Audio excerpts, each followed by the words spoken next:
Good evening, I'm Laura Jones, host of New Jersey Politics with Laura Jones, and welcome to the New Jersey Gubernatorial Primary Debate presented by Uber. Streaming is sponsored by Stand with Crypto, and the debate is sponsored by RWJ Barnabas Health and Horizon Blue Cross Blue Shield. We are live at the Donald M. Payne Sr. School of Technology in Newark. A special thanks to our host, Essex County. In just a few minutes, we will begin our debate between the candidates for Republican nomination for governor in the state of New Jersey, between Jack Ciattarelli, Bill Spadea, and John Bramnick. The winner of June's primary election will go on to compete in November's general election for the seat currently held by Governor Phil Murphy. Tonight marks the final debate of the 2025 gubernatorial primaries, and we're proud to host this in-depth 2.5-hour debate focused on 3 key issues this evening: affordability and taxes, education, and crime and immigration. These debates were awarded by the New Jersey Election Law Enforcement Commission, and we've built this format to give candidates the time and space to go beyond sound bites and really dig deep into the substance.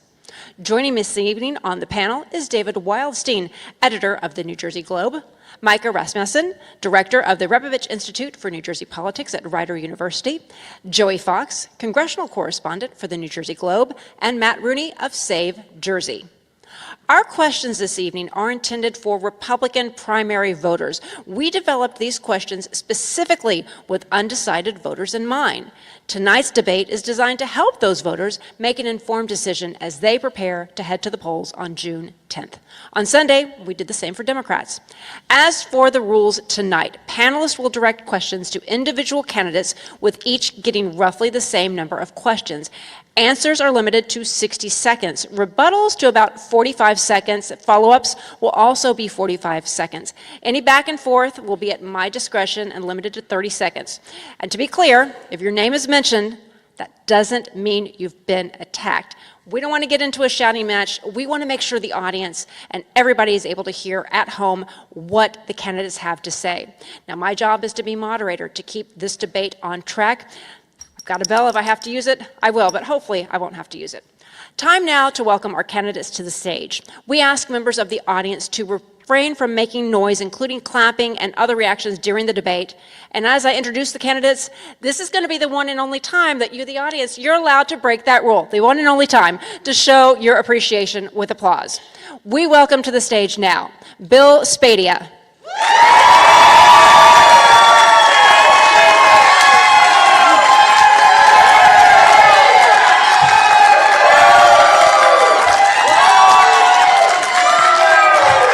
Next, we now welcome Jack Ciattarelli.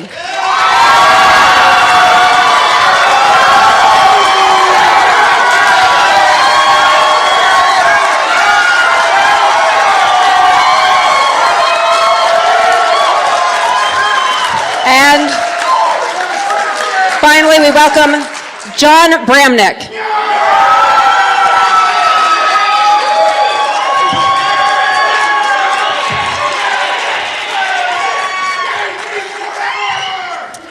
Candidates will have 90 seconds each for an opening statement and 90 seconds for a closing statement. The order was determined through a random selection process involving all of the campaigns prior to this evening's forum. We've gone over the rules of the debate and have a lot of questions to get to, so we're going to jump right into opening statements. Bill Spadea, you are going to go first, followed by Jack Ciattarelli, and then John Bramnick. Bill Spadea, the floor is yours, 90 seconds. Thank you, Laura. Appreciate that. First of all, I want to thank everybody for being here and participating in this. This is going to be a great format tonight. Congratulations, David Wildstein, for winning the bid to get this debate, because this debate goes beyond all the nasty attack ads and attack mailers that you've been seeing throughout this campaign. Tonight, we get into the nitty-gritty, the detail of who's got the best plan, the vision, and the common sense to actually save our state and put us in the right direction and end 25 years of Democratic rule. It can happen, and it's going to happen in November. Now, let me say this. You are going to hear, I'm sure, a lot about a certain endorsement that happened last week. You might even hear some bragging, perhaps a little gloating. Let me be very clear. The president endorsed a poll. A poll that was conducted and paid for by Jack's campaign. The president did not endorse a plan. The president did not endorse a set of principles. You know me, many people across the state know me from many, many years on the radio. I have been listening to the concerns of New Jerseyans for a long time now, and I will tell you this, I am proud to be standing on this stage with an opportunity to solve problems. I'm the only one who served in the United States Marine Corps. I am the only one here who is pro-life, pro-Second Amendment with an A rating from the NRA. I am happily married 30 years to my wife, Jody, who is here today. And I will tell you this, many of you know Jody, and you know she's from Rhode Island. Well, you know, Jody and I chose New Jersey to raise our kids and to build our family. And this fight is about our kids and our future grandkids, and we're ready for this fight. Thank you. Jack Ciattarelli, your opening statement. Good evening, everybody. President Trump endorsed me because he knows I'm the only person that can unify our party. He endorsed me because of the energy I bring to the campaign. He endorsed me because of the money we're able to raise to deliver a win. He endorsed me because of the coattails. He endorsed me because I'm the only person who can beat the Democrats in November. And the goal is to win. And so I'm honored to have his endorsement. We've got 3 weeks to go in this primary. I will continue to get up and down this state and deliver the message on what it's going to take to win this election. We're going to solve the various crises this state faces, the affordability crisis, the public safety crisis, the public education crisis, the overdevelopment crisis, the energy crisis. That's what we're going to continue to talk about, and we're going to go on and win this race for Republicans come this November. And it's not just about me. It's about every Republican down ballot. So tonight we're going to get a chance to talk about how we deliver something we haven't had in 25 years in Trenton, a Republican majority in our state house. Back in 2021, with me at the top of the ticket, we flipped 8 seats in the state legislature. That was with a little bit of wind in our face. This time we've got some real wind at our back. And with that wind, we can flip at least 13 seats in the state legislature. So the agenda I'll lay out for you tonight will be much easier to accomplish when we have a Republican majority in our state house. But I'm honored to have the president's endorsement. John Bramnick, your opening statement. I did not get the endorsement from Donald Trump. I waited up late at night, no phone call. But a year and a half ago at a comedy club, I opened up my announcement to run for the governor. And I said then, and I said today, that civility, respect, and statesmanship is something that is extremely important in a democracy. So when I run in this primary or in the general election, you can be assured that I will make the Republican Party proud of its candidate. And we all know that the Democrats are running scared. They're very concerned about the policies of Phil Murphy. All of those policies, whether it be energy policies, crime, affordable housing, they've all gone south. They are not proud of their record, but they want a candidate that they can beat. They don't want me. Every Democrat, every independent knows that if I'm the candidate, that Democratic candidate is going to lose. Why? Because I come to the table with the basic principles of our party. Small government, low taxes, and law and order. That's how we win as Republicans in this state. Thank you. All right, as I mentioned in the welcoming remarks, the way we've structured this debate is divided into 3 sections: affordability and taxes, education, as well as crime and immigration. Micah Rasmussen is going to start this first round with a series of questions on affordability and taxes. Micah, over to you. This is a question for Mr. Ciattarelli. Every candidate thinks our electric bills are too damn high. But our electric market was deregulated in 1999 when we still had a Republican governor and legislature. That law required a few years of mandatory rate discounts, but they're long gone. You've said you'll replace weak regulators, but how can any regulator control a deregulated market with rates now driven by that market? So I think we've come to the conclusion, Mika, that maybe deregulation hasn't worked as well as we thought. And I think it's a time for New Jersey to give serious consideration, depending on what we do next with regard to energy independence. There is talk about pulling out of PJM. The Democrats are blaming PJM for everything right now, but that's not the right thing to do. They're to blame for what they've done in terms of energy. We closed our last coal burning plant. We put an unofficial moratorium on the burning of natural gas to generate electricity. They haven't expanded our nuclear footprint in South Jersey. That all changes on day one of Governor Cettarelli's administration. We'll have a new energy master plan. We're going to lift the moratorium on burning natural gas, clean and safe natural gas to generate more electricity. We'll put a shovel in the ground with regard to a fourth nuclear reactor in South Jersey. 5 footprints have already been approved. We don't have to go through the FERC process, which really lessens the time period for getting the nuclear power plant approved. And so these are the things that we have to do. This administration and the Democratic legislature was complicit in letting Phil Murphy put everything on wind. It has failed. John Brabnick. The Democrats, and to be honest with you, I get along with the Democrats, but they pick politics over policy. What they do is they determine that this state is going to go 100% green. The problem is it wasn't a practical approach. I say that over and over again. They pick a political lane without using any common sense. So what did they do? They invested all of their efforts in offshore wind, despite the legislature giving them $1 billion for Ørsted. They could not do offshore wind. Phil Murphy and the Democrats want to ban all fossil fuels. Interesting, very political, but practically it doesn't work. What we need is common sense and multi-sources of energy in this state. Bill Spadia. You know, it's funny to hear Jack Ciattarelli talk about his opposition to wind, knowing that the lobbying firm that has helped fuel and fund his nearly 40-year career in politics lobbies for big wind. So that's interesting. The other interesting point is nuclear. You know, Jack, I'm sure knows that it takes 10 years to get a new nuclear reactor built and online. Now, it just so happens 10 years ago, I stood at the PSE&G plant with the 3 nuclear reactors, and I called on the governor and the then legislature, which Jack served in, when he had the power to do something, and said, guys, if we defund the expenditures on solar and wind, which are not working to supply our grid, and we invest in nuclear, we would have a governor coming into office in 2026 with a new nuclear reactor online. So that's not going to help the ratepayers now. Let me tell you what I'm going to do. Number 1, we're going to pull out of the Regional Greenhouse Gas Initiative. Number 2, we are going to force the energy companies to negotiate directly with the power suppliers and cut out the middleman. Number 3, by executive order, we're going to end the electric vehicle mandate. We're going to end the energy master plan. We're going to let the market come back. Natural gas, methane, and nuclear are our future. Time is up. Micah, follow up. Does nuclear need to go at Oyster Creek or in Salem, or are there new spots in the state that you would consider? There are 5 footprints already approved, Micah, down in South Jersey, so why not use one of those footprints?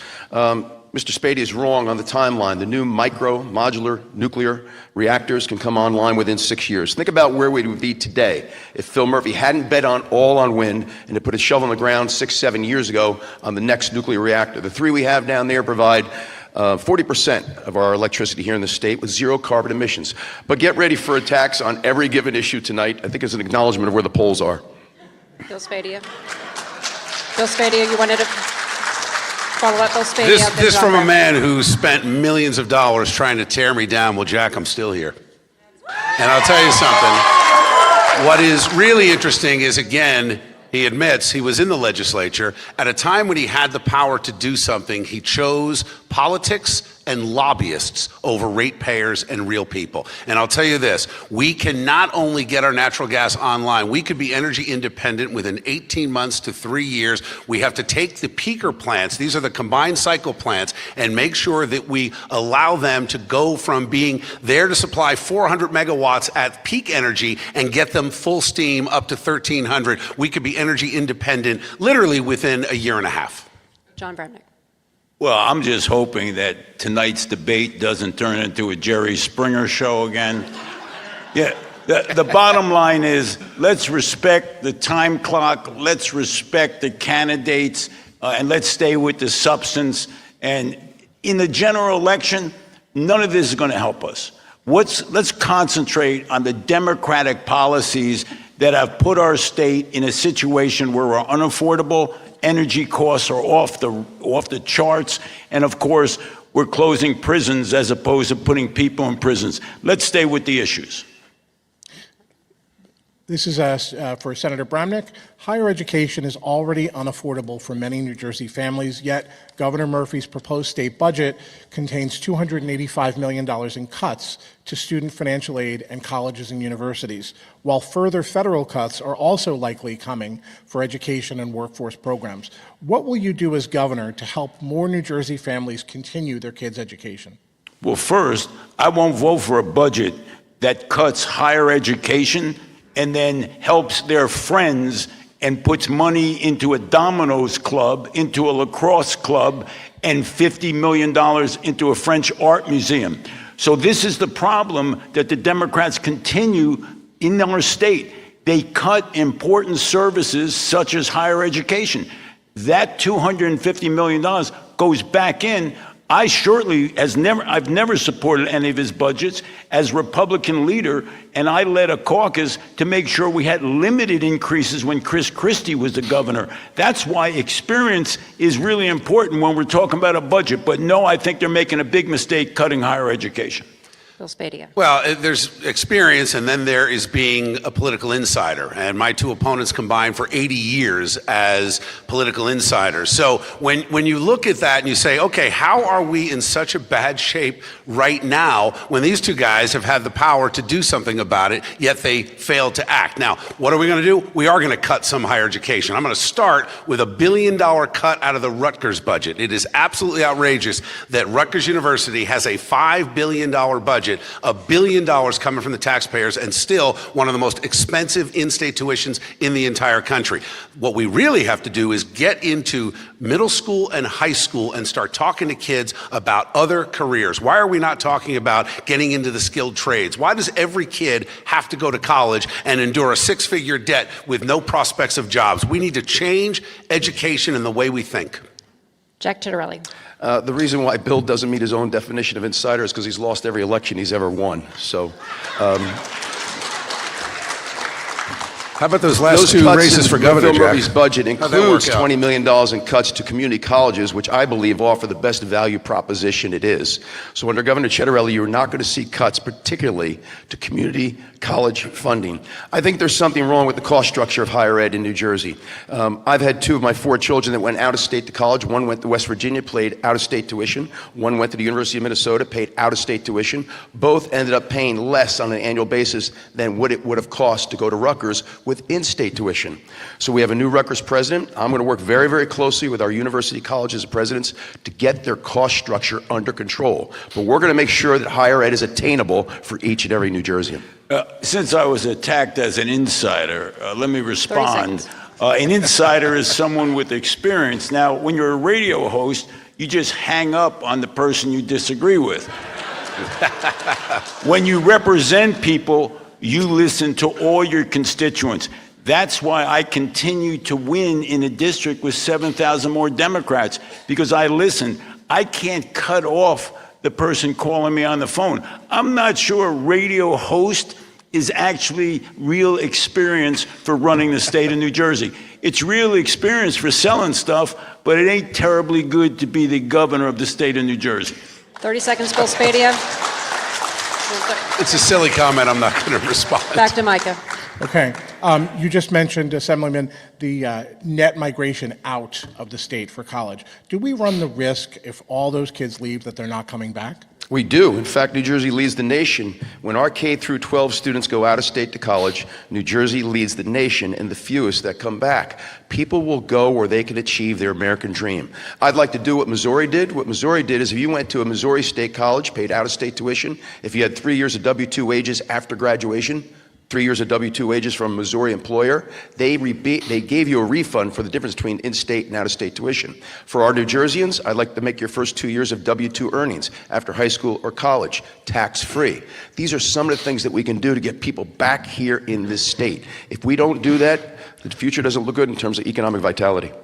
Bill Spadia. Jack's got a lot of ideas on giving away money. As a matter of fact, it was Jack's idea, and he supported and maybe still supports taxpayer-funded in-state tuition for illegal aliens. That ends on day one when I end the sanctuary state. So very interesting that we're talking about whether people stay here. You know, there was a great idea proposed in New York by Governor Cuomo, former Governor Cuomo. You know, sometimes Democrats have an idea or two that you can look at, that if you invest in someone's higher education and then require a certain number of years for them to work and pay taxes in the state, that would be a return on investment instead of a giveaway. Jack is fond of giving away money because this is what insiders do. John Bramnick. People leave the state for a number of reasons and don't come back. Students are just part of the people exiting the state. They exit the state and don't come back because they can't afford to come back to the state. That's why you need a Republican governor. The out-of-control spending, the high property taxes, the environment for business is all creating a situation where people can't come back to the state because they can't afford it. That's students, and that's seniors, and that's working people. So what we want to do is make sure it's affordable for everyone, and maybe those students will come back to New Jersey. We're going to move on to our next question with Matt Rooney. For this question, we'll start with Mr. Spadia. New Jersey's average property tax bill surpassed $10,000 for the first time in 2024. One of the Democrats running for governor, Josh Gottheimer, is promising a 15% property tax cut. Can you promise us a specific cut in your first term? And if so, how will you pay for it without the sort of draconian suburban school aid cuts we've seen under Governor Phil Murphy?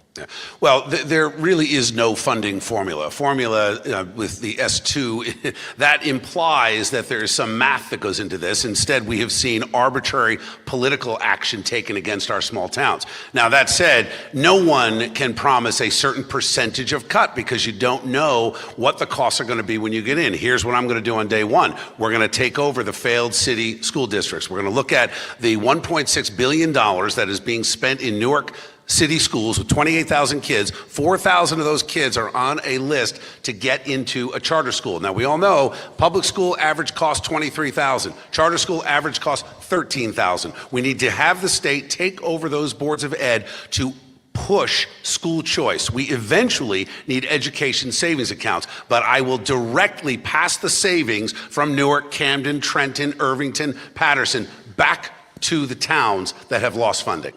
Jack Chiarelli, you're next. First, before Mr. Spadia spoke about policy positions with regard to the children of people who are illegally, the same people that President Trump offered DACA to, he's on record as offering amnesty and a pathway to citizenship to people that are here illegally. If he were to do that as governor, I wonder if he'd offer them in-state tuition. Matt, we need a new school funding formula. The current formula, S2, is nefarious, it's arbitrary. I believe it violates the Equal Benefit Clause of our state constitution that says no community is supposed to suffer at the expense of another. Here's the argument I'll make before the Supreme Court on day one. You cannot justify to me why some districts have a cost per pupil of $37,000 per pupil when the average is $16,000 per pupil. It's no accident that the districts that have the highest cost per pupil are the ones that get the greatest amount of state aid. That is going to be fixed, and it will, under my new school funding formula. Quickly to Bill Spadia, then Yeah, John Bramnick, because he was a... I heard an attack, which I'm going to ignore because it's a total lie. But what I didn't hear are details about policy. And again, what you're going to get from me, which is why I'm so happy about this format, details. We are going to talk about the executive orders that need to be written. You're not going to get anything done by waiting for the legislature or waiting for the courts. You've got to act and use the same power that Governor Murphy showed us the governor of New Jersey has during COVID. We just have to use it to restore parental rights, lower our property taxes, fix our roads, and restore integrity to government through NJ Doge. Now on to John Bramnick. I'm going to put Josh on my tax reduction team. He can serve with Houdini and other people make stuff up, right? Look, Josh keeps saying that, and I've been serving the legislature and as the leader for 10 years. He's talking nuts. What we did was practical. With Chris Christie, we put a 2% cap on local spending. Of course, we didn't do that for the state, and we should have before Phil Murphy became governor. So the real answer to Josh is, it's very interesting, you just can't do it. It's a nice soundbite, but you can't do it. And to be honest with you, I'm surprised the other Democrats haven't called him out. Well, that's shocking to me. But if he's got a plan, I'll listen to him. So everything that I've heard from you on this question was that you have certain reforms you want to implement, which you hope will eventually bring down property taxes. But people in the state are suffering now. Can any of you name any specific programs or policies you can enact, with or without a legislature, because you may have a Democrat legislature, to bring down property taxes, just not have them increase? State New Jersey, which is partially funded, does that. I mean, it was kind of gimmicky. They put it in 3 years ago and said they're going to do it this year. I'm not going to vote against it. They've tried to put some money away, which cuts property taxes in half for people earning less than $500,000. So that's a quick gimmick. It doesn't work long term. What we really, and it's short term. The only way you fix it short term, increase the senior property freeze, continue to fund Stay New Jersey, but nothing's happening overnight. Long term, we should have homesteading like they have in Florida, which means your property tax is capped until you resell that house to a family that are two working people. But short term, Houdini. Matt, if we have a more equitable distribution of the $15 billion in state aid, we lower property taxes.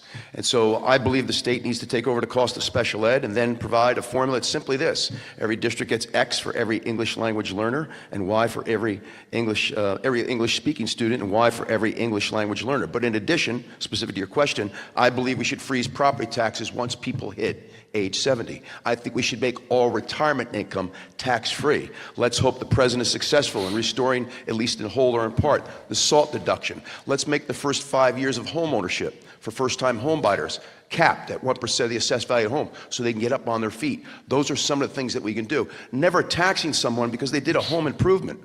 I think it's criminal that if you do a home improvement, you get reassessed and pay more property taxes. We'll put a moratorium on that under Governor Cittarelli. Bill Spadia. Well, it's very easy to stand up here and hear these guys talk about lowering taxes, neither talk about how we actually cut spending. But Matt, to your question, I gave you a very specific way that we're going to do it by forcing school choice in our cities. But it really is beyond that, because it's interesting that Jack will tell you he's going to lower taxes, yet in the assembly he voted to increase the sales tax, he voted to increase the gas tax, he voted to increase your income tax. So I don't know how you run away from a record of tax increases, both these guys voting with the Democrats. You know, we heard it earlier, it's about winning, it is about saving New Jersey. That's what this is about. And your job as voters is to pick the strongest, most principled person up here who has the ability to actually take this and take the Democrats to task. And the only way to do it is to have a strong executive willing to take all the political hits and use the executive order to turn this around. David Wildstein is with our next question. Thank you. On Sunday, I asked the 5 Democratic candidates for governor standing on the same stage that you are now to identify just one state budget line item that they would cut that is costing the state $100 million a year or more out of a $58 billion budget. None of them would. Will one of you? And I'll start with Assemblyman Cittarelli. David, is the question specific to what Specific. is safe? Give me one program, one line item in the state budget worth $100 million or more that you could just cut out right now. That we won't cut out or will cut out? You will cut out. You will cut out. Listen, David, my voice cuts out. The budget is up $22 billion since Chris Christie's last. There is bloat and inefficiency and I believe waste all throughout the budget. If you're asking me if someone were to ask me what's safe, we certainly need to make sure we're providing funding for those people that suffer from intellectual disabilities. I mean, those are people that we need to make sure they're our most vulnerable population. We need to take care of them. But we're going to look at cuts all across the board throughout this entire budget. I remember when people hailed Phil Murphy's 4th budget because it was the first time that he had made a full pension payment. That budget, his 4th, was $45 billion. That's $13 billion less than it is today. But with regard to these accusations of me raising taxes, let's go back to the videotape. This is a guy that recommended an $800 million increase in the sales tax and raising tolls on the Atlantic City Expressway to $8 per car. So here's the problem that he doesn't understand. Well, I'm going to respond to that. No, if we're going to do that, then you want everybody to jump in? Or If everybody wants to jump in, I'm happy to jump in. But if we're going to keep in order. John Bramnick's next, Thank and Bill you. Spadia. Sure. You asked a Got it. specific question. If you look at the budget from last year, right before we passed it, there was $17 million that went to non-specified property acquisitions in Middlesex County. Similar type of non-specified work in Camden County. There were money, they went into golf courses.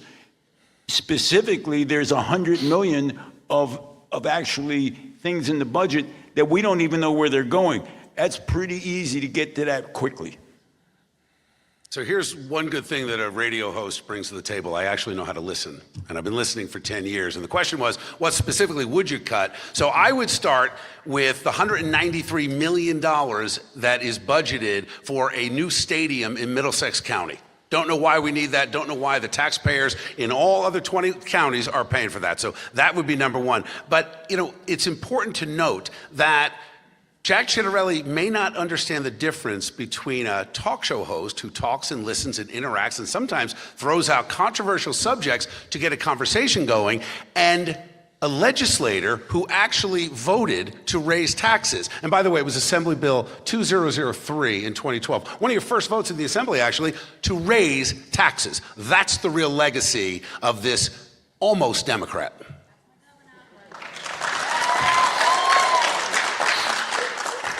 Laura, the first job of any candidate and elected official is to listen. To listen is to affirm the dignity of someone else who may oppose you. To listen is to affirm respect for the person who may oppose you.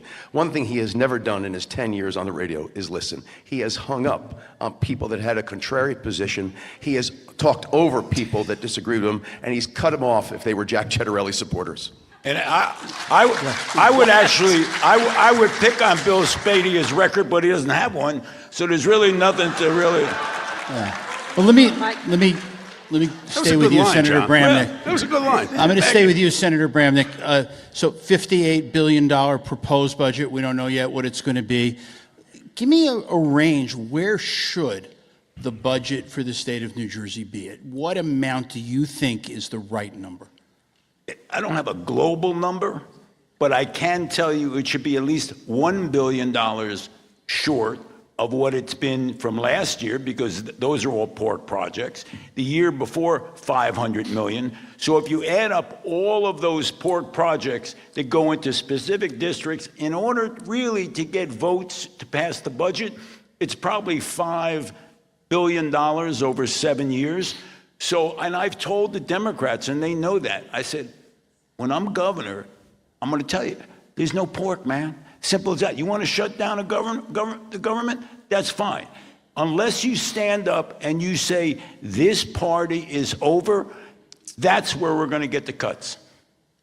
David, I would say this, and answer your question this way. John Corzine's second to last budget 18 years ago was $36 billion. His last budget 17 years ago was $35 billion. That wasn't all of a sudden John being a fiscal conservative. That was the beginning of the Great Recession. Chris Christie's first budget 16 years ago was $29 billion. $6 billion less. That's a 15% decrease. $6 billion less than John Corzine's last. We balanced that budget without raising taxes a penny or borrowing a dime. Nobody died. It was tough. We got through it. Now we've raised this budget $22 billion in 8 years' time. Don't tell me, not you personally, but no one's going to tell me there isn't room for cuts. We did it back in 2011 when we had to deal with the Great Recession. We got to deal with it now because we've got an affordability crisis in this state. Bill Spadia. Jack's going to have to check with his lobbyist before he'll give you a specific answer on what he'll actually cut. But yes, the $750 million in Christmas tree projects, absolutely cut. We need to cut the $1 billion out of Rutgers. We need to end illegal immigration, work with Tom Homan, ICE, and President Trump, and that will directly impact the cost for our schools, et cetera. But beyond that, we have a crisis of fraud. We know this. We know, just looking at what Elon Musk is doing with Doge, finding people who are 165 years old who are collecting a Social Security check. How many pensioners have moved out of state and died 10 years ago and are still getting money from New Jersey taxpayers? So we need to reevaluate where we are. The specific number, I believe we can get down to $46 billion in the very first budget. That'll be a cut of about $12.5 billion. Joey Fox is next with our next question. We're going to ask the audience to please refrain from speaking, and if you don't refrain, we're going to have you escorted out. Our next question comes from Joey Fox. If we can get security to have our this individual escorted out, please. All right, we're going to continue on with our debate in just a moment.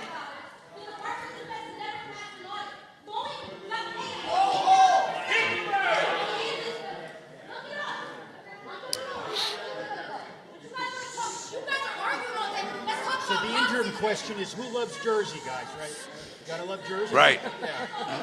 She loves Jersey. She's just mad. I should have brought my daughter for a musical interlude.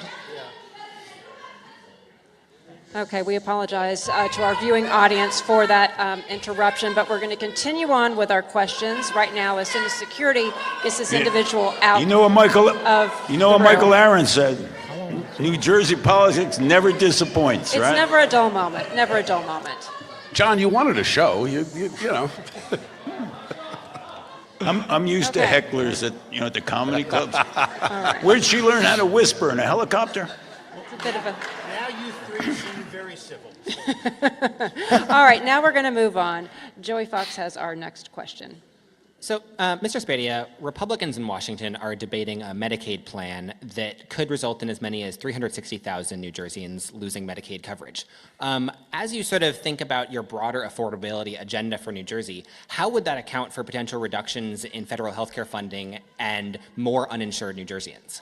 Well, first of all, at the federal level, we're spending too much as it is because you've got, and remember, New Jersey taxpayers are federal taxpayers. So we're all paying into a system that isn't working. And again, when it comes to Medicaid, I look at the $6.2 billion that New Jerseyans are paying for our share of Medicaid and have to wonder how many of the illegals that my opponent wanted to give a driver's license to are taking advantage of walking into an emergency room and using that as their primary care physician. So the reality is we need to cut the waste and the fraud and the abuse. By ending the sanctuary state, I believe we can save the taxpayers of the state about $1.5 billion because we owe it to our disabled community. We owe it to the folks that are suffering from long-term illnesses. The idea that government is throwing money at nearly 1 million illegals in this state is outrageous because you've got families with children with disabilities that are waiting sometimes 9 months to a year to get proper funding, to get medical care, to see a specialist. It is absolutely unacceptable. So I look at cuts as a drive toward efficiency, but not one person who is in need will go without help. John Bramnick. Well, I hear waste, fraud, and abuse. I like the concept, but you have to actually look closely at every cut. I think sometimes we cut across the board without actually doing the forensic audit. And any business, they don't just cut across the board. What they do is they look at the programs that are successful, they study the programs, and then they cut. What's happening, in my judgment, in Washington, it seems as if it's happening awfully quickly. If there's a sit down and we can go over the Medicaid money in New Jersey, that makes sense. But to cut it, to be honest with you, I hope the Republicans in Washington stand up, support New Jersey, and not make those cuts. Jack Chitterelli. I think Bill is referring to the illegals that he wanted to offer a pathway to citizenship and amnesty to. But the best way to solve Medicaid is to prevent waste, fraud in Medicaid. And it's a multi-billion-dollar program. So I think that the president is right in trying to hit the reset button in eliminating waste and fraud. Here in New Jersey, Phil Murphy has given Medicaid automatically to anyone who comes here illegally. I don't think that's right. I think it's reasonable to expect to look every 6 months whether or not able-bodied people are eligible to get off of Medicaid by working. Also in New Jersey, a married couple with 2 children, up to $114,000 a year in family income is eligible for Medicaid.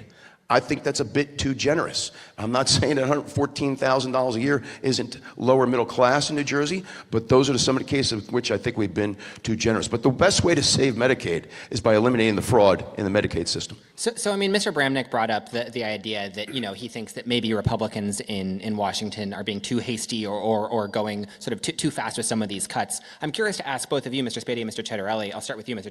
Chitterelli, for this. You're pitching yourself as a Trump defender, generally, sort of a Trump ally in New Jersey. What do you do if you're governor and Trump makes cuts in Washington, or Republicans make cuts in Washington that impact your ability to generally deliver for New Jerseyans? Not just specifically on Medicaid, but on any of these programs. Did How not do the you recession respond? back in 2011 impact our ability to do this and do that, but yet we met that challenge. And I believe we can meet this challenge. But the first job of any governor is to provide for the public health and safety. And that means taking care of our most vulnerable people, whether it's people with intellectual and developmental disabilities, people on Medicaid. We will find a way. Every governor deals with a new set of priorities given on the circumstances at that time. I'm confident our Governor Chitterelli will meet that challenge. Just want to say one thing. Can I let Mr. Spadea? Oh, okay. I'm going to fight for New Jersey, even if it means disagreeing with Washington Republicans. New Jersey's got to come first. It's simple as that. You have to stand up. You have to stand up for this state if you're the governor, period. You can't follow one voice. You have to listen to the voices of New Jersey residents. Mr. Spadea, would you like to? Well, at least Senator Bramnick answered the question. I'm not so sure what Jack did except dance around because he's so scared now to oppose anything Donald Trump says because he's got the endorsement he's got to protect. Here's the reality. You can check any number of Jack's mailers or commercials. I have had a public career of never being afraid to disagree with those in power. I have absolutely disagreed with President Trump on multiple occasions. Just ask this guy. And you know what? Disagreement is okay.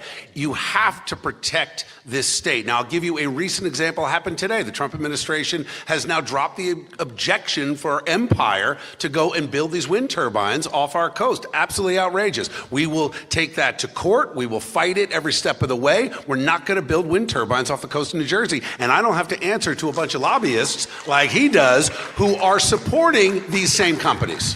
Okay, we're going to go back to Micah Rasmussen for our next question. This is a question for Senator Bramnick.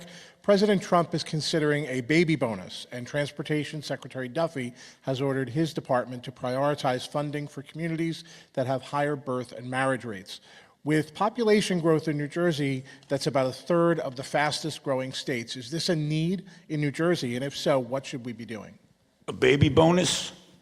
I think people are good at having babies without getting a bonus. They know how to do it. Like, no, I don't believe in a baby bonus. If we're the party of limited government, that doesn't sound like a Republican proposition to me. Jack Chitterelli. I get the sense you disagree with the president's decision to endorse me. I get the sense you disagree with him on that, too. But I was disappointed. Yeah. I make no bones about that. You know what? No, but again, he endorsed a poll, not a plan. Mm-hmm. Jack Chitterelli, you still have 30 seconds. More spin from the radio host. Listen, I'm not familiar, Mika, with this program. I would hope that it's needs-based, but we know how expensive it is, particularly in New Jersey, to raise a family. So if they're thinking about somehow, some way, providing additional support, like we do with the child care tax credit and the like, let's have at it. Bill Spadea. I love this idea. We ought to be encouraging families. Part of the problem we have in a lot of our cities is that the families have been broken down. Any incentive that can be to make sure that mom and dad are empowered. Remember, I'm the only guy on this stage that outright stood up and defended parental rights when they came after us, when these guys came after it. So I support anything that is going to reinforce the nuclear family because that is how we fix our society. Okay. Micah has another question. So on car insurance, another affordability issue, Senator Bramnick, you and Senate President Scutari were the authors of a law that requires more liability insurance, resulting in higher car insurance bills for more than 1 million New Jersey drivers. Is this an example that sometimes affordability can't be the only consideration for those who represent us? For 3 decades, the auto insurance companies had a cap no matter what the injury was, someone was hurt. And after 3 decades, I joined with the Senate president to increase that cap so the victim of an automobile accident could be somewhat compensated. The insurance companies are the strongest lobby in the state of New Jersey. And they're the toughest to actually get paid from.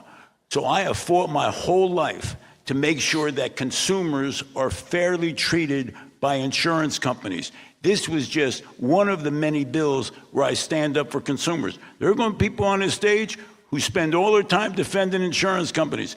If you've submitted a health claim to your insurance company and you get that piece of paper that said the bill was $200 and you got $9.99, that's going to end when I'm governor. I'm telling you right now. We're going to look at these insurance companies and you're going to be compensated when you go to the doctor. Bill Spady, you're next. Well, first of all, that bill not only raised the rates for consumers, but it enriched the trial attorneys. So we're not going to work to enrich the trial attorneys for sure. Number two, when we're talking about affordability, we need more competition when it comes to insurance, whether we're talking about health insurance or auto insurance. Competition will bring prices down. I don't know if my two opponents have agreed to this pledge, but I can tell you that I was the first one to do it, that we are not going to allow the insurance companies to discriminate against people that don't have a college degree. Right now, they can charge you more if you don't have a college degree. I think that's outrageous. That's going to be an executive order on day one. Jack Chitterelli. I can't help but the bill was talking a few moments ago about parental rights. I don't know how you say you support parental rights or bodily autonomy. We can go through the videotape. There's another instance where you're saying if people don't get a flu vaccine, they should be charged more by their health insurance company. So, you know, I'm the only one that's committed to eliminating the flu vaccine, right? You know that, right, yeah. Jack? We're not on the radio, Bill. You can't talk over people. Mike. Across the board, Mike, insurances across the board in New Jersey are out of control. Health insurance is up, property and casualty, flood insurance. My flood insurance at the Jersey Shore back in 20 years ago was $600 a year. It's up to $4,000 a year.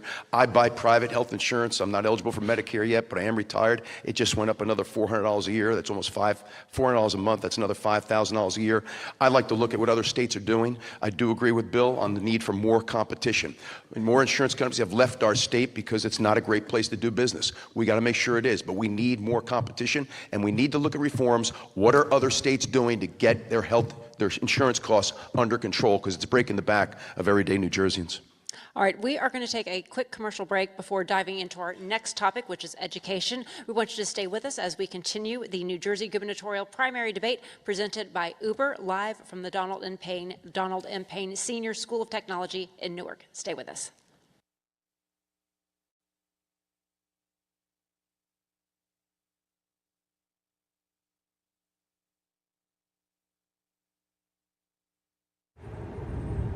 Everything is getting more expensive.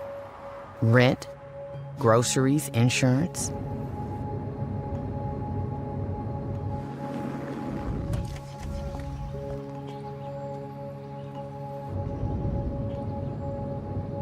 Uber is essential to my passengers. Insurance has gone up. This is hard for people. Join our fight to protect your access to affordable rides. If you have chronic joint or back pain, this is probably where you spend your time. Might we suggest a better destination that's close to home? RWJ Barnabas Health, where orthopedic surgeons designed the surgical implants that are now used around the world, and where you'll be cared for by the same doctors that treat professional athletes and rising stars. Get back to what you've been missing. Orthopedic care. Do it right. Here, RWJ Barnabas Health.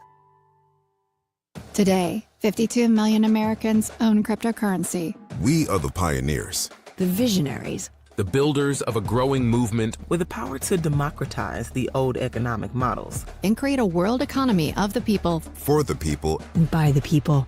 We are crypto. This is the moment for us to make our voices heard. We are the catalyst that will create a new world. With our numbers, with our voices, with our votes. We are crypto. Karen's about to retire. Here's what's going into her retirement. There's us. She raised us on our own. 10 years as my roller derby wife. Three schools she's opened. She's a mother. I think we turned out all right. She's a friend. Our mothers could tell stories. She's a teacher. She may be retiring, but she's not done. I'm never gonna stop. Retirement is the sum of your life's work. Now what? Get income for life and protect your life's work with Prudential. Every child deserves a great public school that meets their needs. That's why many families take advantage of charter schools as an option that's free, public, and open to all. See what's possible. Find a charter school near you. Hello, I'm Ferlanda Fox-Nixon, President and CEO of NRBP, the premier chamber of commerce serving the greater Newark region. Our mission is to strengthen the region's business community through connections, resources, and advocacy.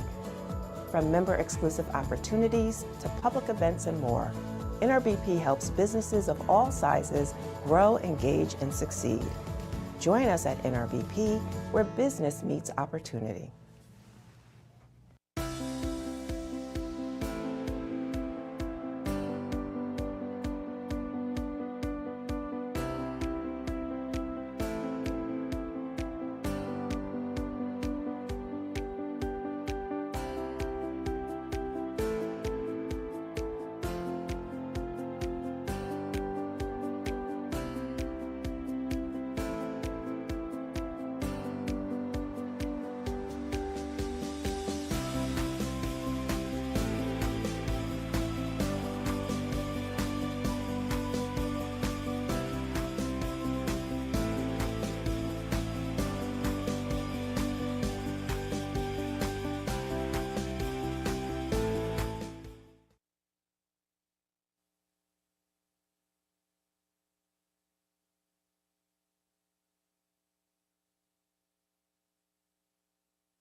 Welcome back. We are live at the Donald M. Payne Senior School of Technology in Newark with the New Jersey Gubernatorial primary debate presented by Uber. I'm Laura Jones. A few reminders. Again, when we have our opening question, we're going to have the candidate will have 1 minute to respond and the other candidates get 45 seconds. If there's more or an attack, we give an extra 30 seconds. Now, we are on the topic of education for this next segment. David Wildstein, you're going to take the lead right now. Thanks. Over to you. Assemblyman Chitterelli, I'll start with you. All three of you basically agree that parents and local school boards, not the state, ought to make key decisions regarding curriculum. All of you back a voucher system that would allow parents to send their kids to a different school. What's your understanding of how much that would cost, and how will you pay for that? How much, I'm sorry, David, what would cost? How much would the voucher system cost? David, we spend $15 billion on education. I think that's more on a cost per pupil basis than any other state in the country. Income tax is dedicated to state school aid. And you've heard me say before that in some districts we're spending $37,000 per student, despite the fact that there are subpar outcomes in those districts. So here in New Jersey under Phil Murphy, we reward failure and we punish success. We see the cuts in Toms River, we see it in Jackson, we see it across the state. So I think we need a more equitable distribution of state aid, and I think that we need to have every district within a reasonable range of somewhere between $13,000 and $18,000 per pupil. Why the range? Well, things are a little less expensive maybe in Salem than they are in Bergen County. But we got to get back to investing that money the right way, and the way that we do that is by emphasizing critical life skills and providing vocational training, all with an age-appropriate curriculum. We are graduating illiterate children, and so we got to get back to the basics with our public school curriculum. Bill Spadia. So it will require action, and the action the governor can take is through executive order and the executive powers, and the first thing we need to do is take those 4,000 kids in Newark. I mean, we can call it subpar. The real reason, it's a disaster. 9 out of 10 kids in Newark can't function at grade level, can't perform at grade level. 9 out of 10 can't do math at grade level. That's a disaster for those 28,000 kids. The way we lower our costs is we need school choice. But to your point, David, just one tweak. I think a straight voucher system where people can trade different public schools is not going to work here. We need parental choice in education where your money follows the student. But that means we empower homeschoolers, micro schools, charter schools, parochial schools, religious institutions. We need to allow parents to make that choice and follow their kids. And what that will do, if you look at the cost, your average parochial school about $8,000, your average charter school $13,000, average public about $23,000, and the number keeps going up. Once we get school choice, you're going to lower the amount that we're going to need to spend on education. Stop time over John Bramnick. So I have visited the charter schools, magnificent, well run. So if you're going to take money and put it into the voucher program, it's going to come out of the public school education budget. So it's basically transferring money from one pool to the other. So I don't see a significant increase in spending in the education budget, but absolutely promoting these schools that have been incredibly successful. Many of the urban centers really, really support those schools, and I'd be a big supporter of just transferring the money when you have less students in one school and more students in a charter school. Okay, do a follow-up. I'm going to start. Let me start with Mr. Spadia, and I'll go right down the line. Students under your proposals can change schools under a voucher system. Teachers can't easily transfer their tenure to another school if they decide that they wanted to move, a good teacher wanting to go to a different school system. If a teacher disagrees with the philosophy of a school system and they'd like to move to a different district, should their tenure be portable? It's a good question. I would say it would depend. So first of all, we're going to eliminate 5756, which has put the schools in between parents and kids.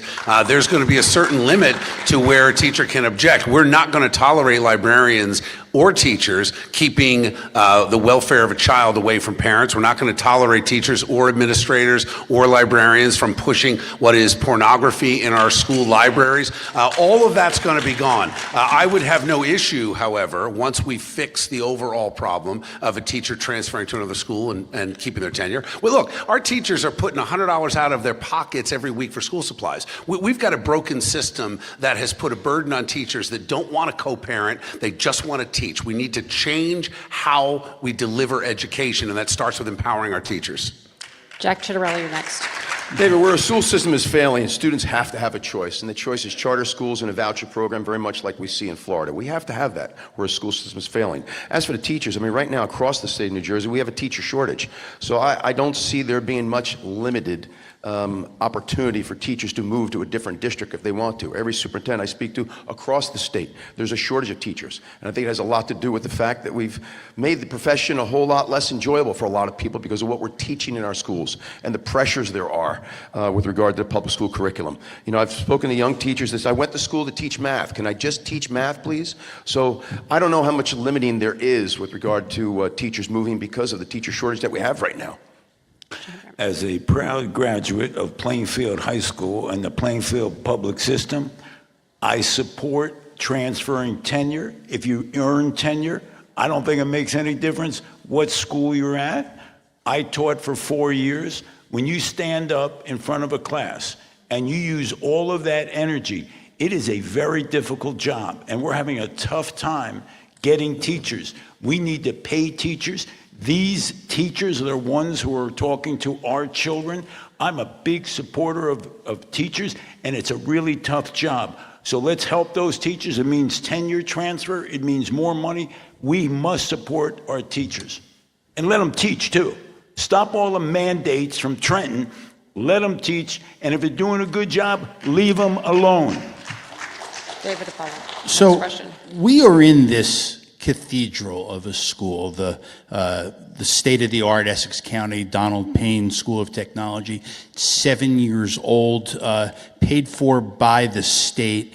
Mr. Spady, I'll start with you. How do we make it so that all students in New Jersey could go to a school of this caliber?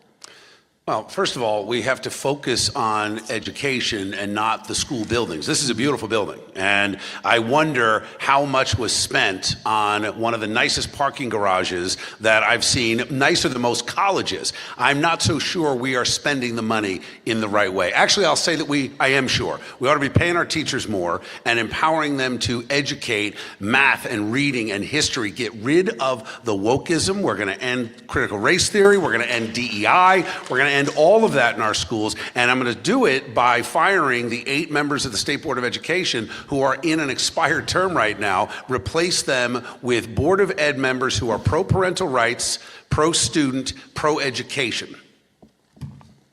We're going to Jack Citarelli next. David, as a father of 4, one of which went into the trades, I will tell you we need more vocational training opportunities and we need more emphasis on the trades. Not all kids want or need to go to college. So I would hope that every county would commit itself to providing facilities such as this one, but also promoting it so that children know they have an option once they get to high school. In Europe, the model is you sit down with the student, the family, the guidance counselors do near the end of 8th grade and find out what the goal is for that particular student. And if they know then and there they're not going to be going to college, they're on a vocational track all through high school. And I tease superintendents and school principals all the time. Just once I want to show up to a high school graduation and there's 2 valedictorians. The one that's going to the Ivy League tomorrow, but the one that's also starting as a $50,000 electrician. Why don't we celebrate that kid? We ought to. And the great thing about going to the trades, you can own the business one day. So we need this kind of approach in our educational system, and we will under Governor Citarelli. I think the question was, how did this come about? Joe D. Joe D. Joe D., as an Essex County leader, has been able to lobby state government, and he's done a good job. You know, part of the job of the local representative and the county executive is to fight for their district. This guy fights hard. That's how it happened. And that's why you have to understand that if you're going to do things statewide, that you have to work with everybody. I'll tell you something. I'll use Joe D. as a helpful advocate for these kind of centers all over the state. You don't just use Republican talking points. You use things that work. And if this works here and it's really a successful school, hey, Joe D's a guy I'm talking to. Thank you. I'll stick with you, Senator Bramnick. So, thank you. Lots of politicians on both sides of the aisle, especially when they're on the campaign trail, they say that Jersey's got the best schools in America. Do you agree or disagree? Oh, I agree. I think if we look at test scores around the country, and if we look at the facilities in hopefully most of our towns, I think we have some of the best teachers. We obviously have some great students, and we have a lot of successful stories out of our public schools. And I think there are many people who move to New Jersey, and they move to New Jersey because they think it's a great place for education.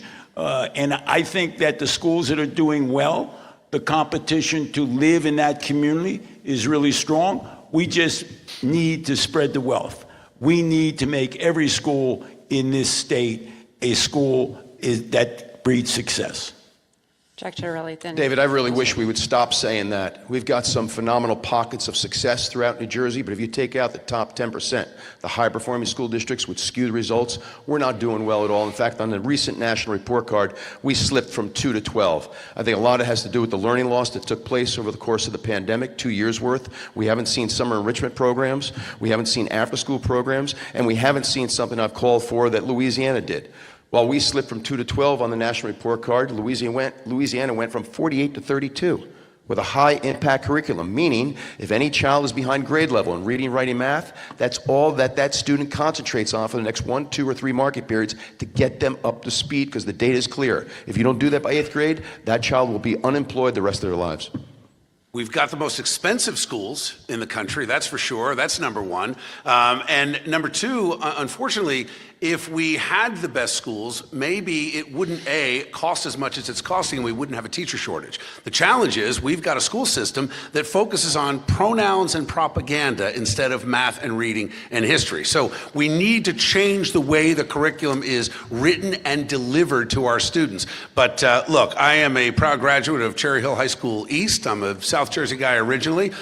Jody and I moved to Princeton. One reason was the schools were so good. Sadly, we have now seen not just the left-wing wokeism propaganda infiltrate our schools, but we've seen a removal of authority where police officers are no longer able to stop a kid who's drinking or using drugs and report them to the parents. So we've got a comprehensive problem. I don't think we should rate our schools on test scores. We ought to rate our schools on the number of kids when they graduate, how many went to college, how many got a job, how many went into the military. If we start rating them differently, we can get back to number one.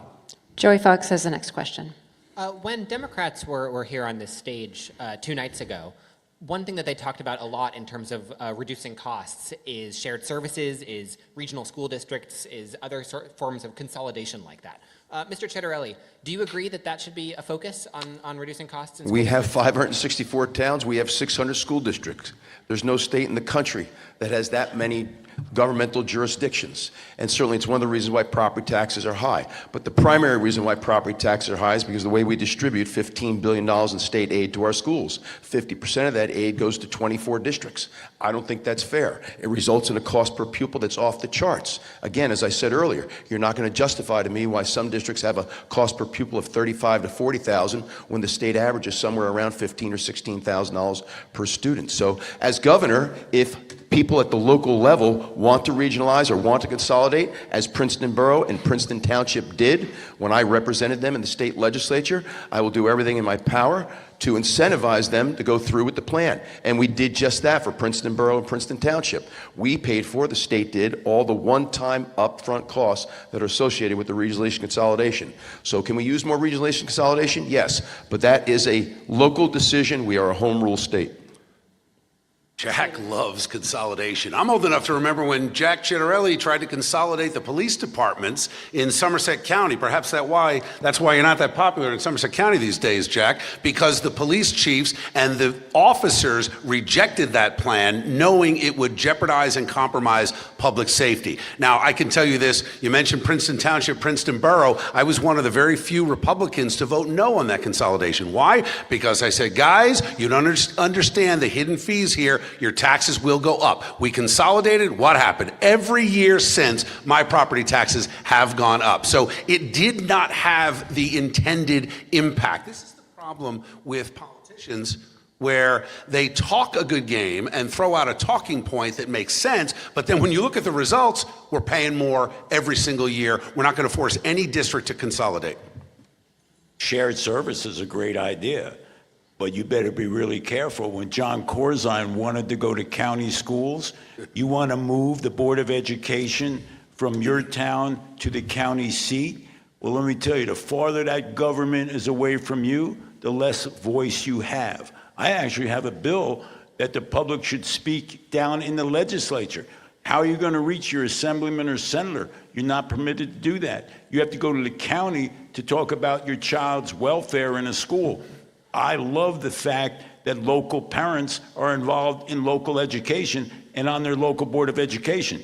Knowing that, we also know that shared services make some sense. But there is a real threat to move the people who run a school far away from the students and the parents. Big mistake. Joe, if I may, real quick, let me say this. I've yet to see, and I've served as a county commissioner, and I've been involved with what goes on here in New Jersey, and I've yet to see the real value in the county superintendent and the county superintendent's office. So that's something that's going to be under serious consideration under my governorship, whether or not that is worthy to continue. I don't see the value in the county superintendents. Micah. Senator Brownback, you've talked about segregation and the potential settlement of the state lawsuit. But that's not something that state officials may get discretion on, right? If the court comes down and if the court says our schools have to be desegregated, what are you going to do? Well, they've already said in the Latino Network case that our schools are segregated. That decision's been made. Now, and this is something that's really under the radar, the state of New Jersey, Phil Murphy's administration, is trying to negotiate with the plaintiffs in that case to determine how do we desegregate the schools. What I do say is that people who buy a house in a certain town, a block from a school, do not want next week to have that child bused 10 miles away. I will make sure, and this is a really serious priority, I want to make sure that when you pick a school district, you go to that school. This is one of the major pieces of litigation that threatens your ability to pick a school. Now, is there a way to desegregate the schools? Well, that's what's being negotiated now. But in my judgment, I put a constitutional amendment in that you have the absolute right to stay in your school, in your district, and that should be passed by the legislature. No busing 10, 15 miles away. I was bused in Plainfield, but I was bused within Plainfield to Washington School in 6th grade as part of a desegregation plan set by the United States Supreme Court. That works well. But moving children 10 or 15 miles to satisfy the Supreme Court decision, I will stand and fight that. Jack Ciattarelli. Mike, as governor, I will appoint conservative judges to the Superior Court and to the state Supreme Court. The next governor will have the opportunity to do 2 new state Supreme Court justices, one of which is the Chief Justice. But here and now, my job is to get our schools performing as soon as possible, because what's going on is criminal in terms of letting down these children and these families. And the way to do that is by changing the public school curriculum. The way to do that is providing school choice. In Phil Murphy's 8 years in office, nearly 8 years, he's only approved 1 charter school. Look at the success that the Chris Christie approved charters have had in places like Camden and Newark. And take into account that every time one of those charters is opening, when we have a lottery, the demand exceeds the supply. And it's heartbreaking that some people go home to a failing school system. What I can do on day one is ensure school choice with vouchers. Within year 1, we can have charter schools. We've got to get these schools performing while these things go through the courts. But what's taking place right now is terrible and not in the best interest of students or their families.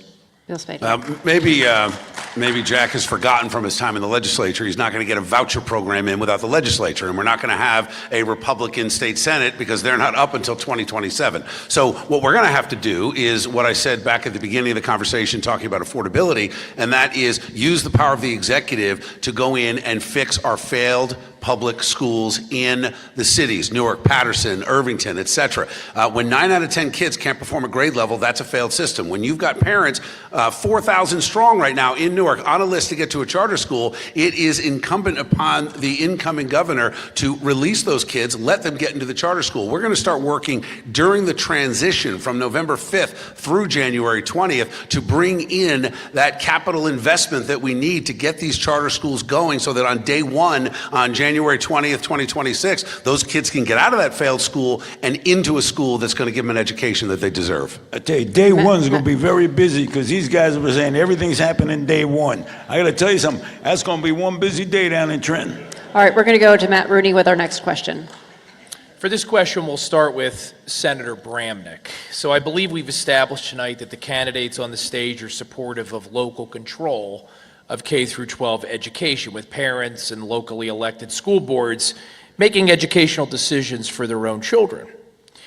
President Trump and U.S. Education Secretary Linda McMahon are working to abolish the Federal Department of Education down in Washington, D.C.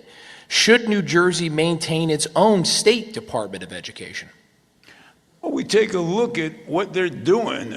Right now, unfortunately, they're setting so many mandates. They're putting handcuffs on teachers. There's so many reports that these schools have to give to the education department. Seems like a waste of time to me.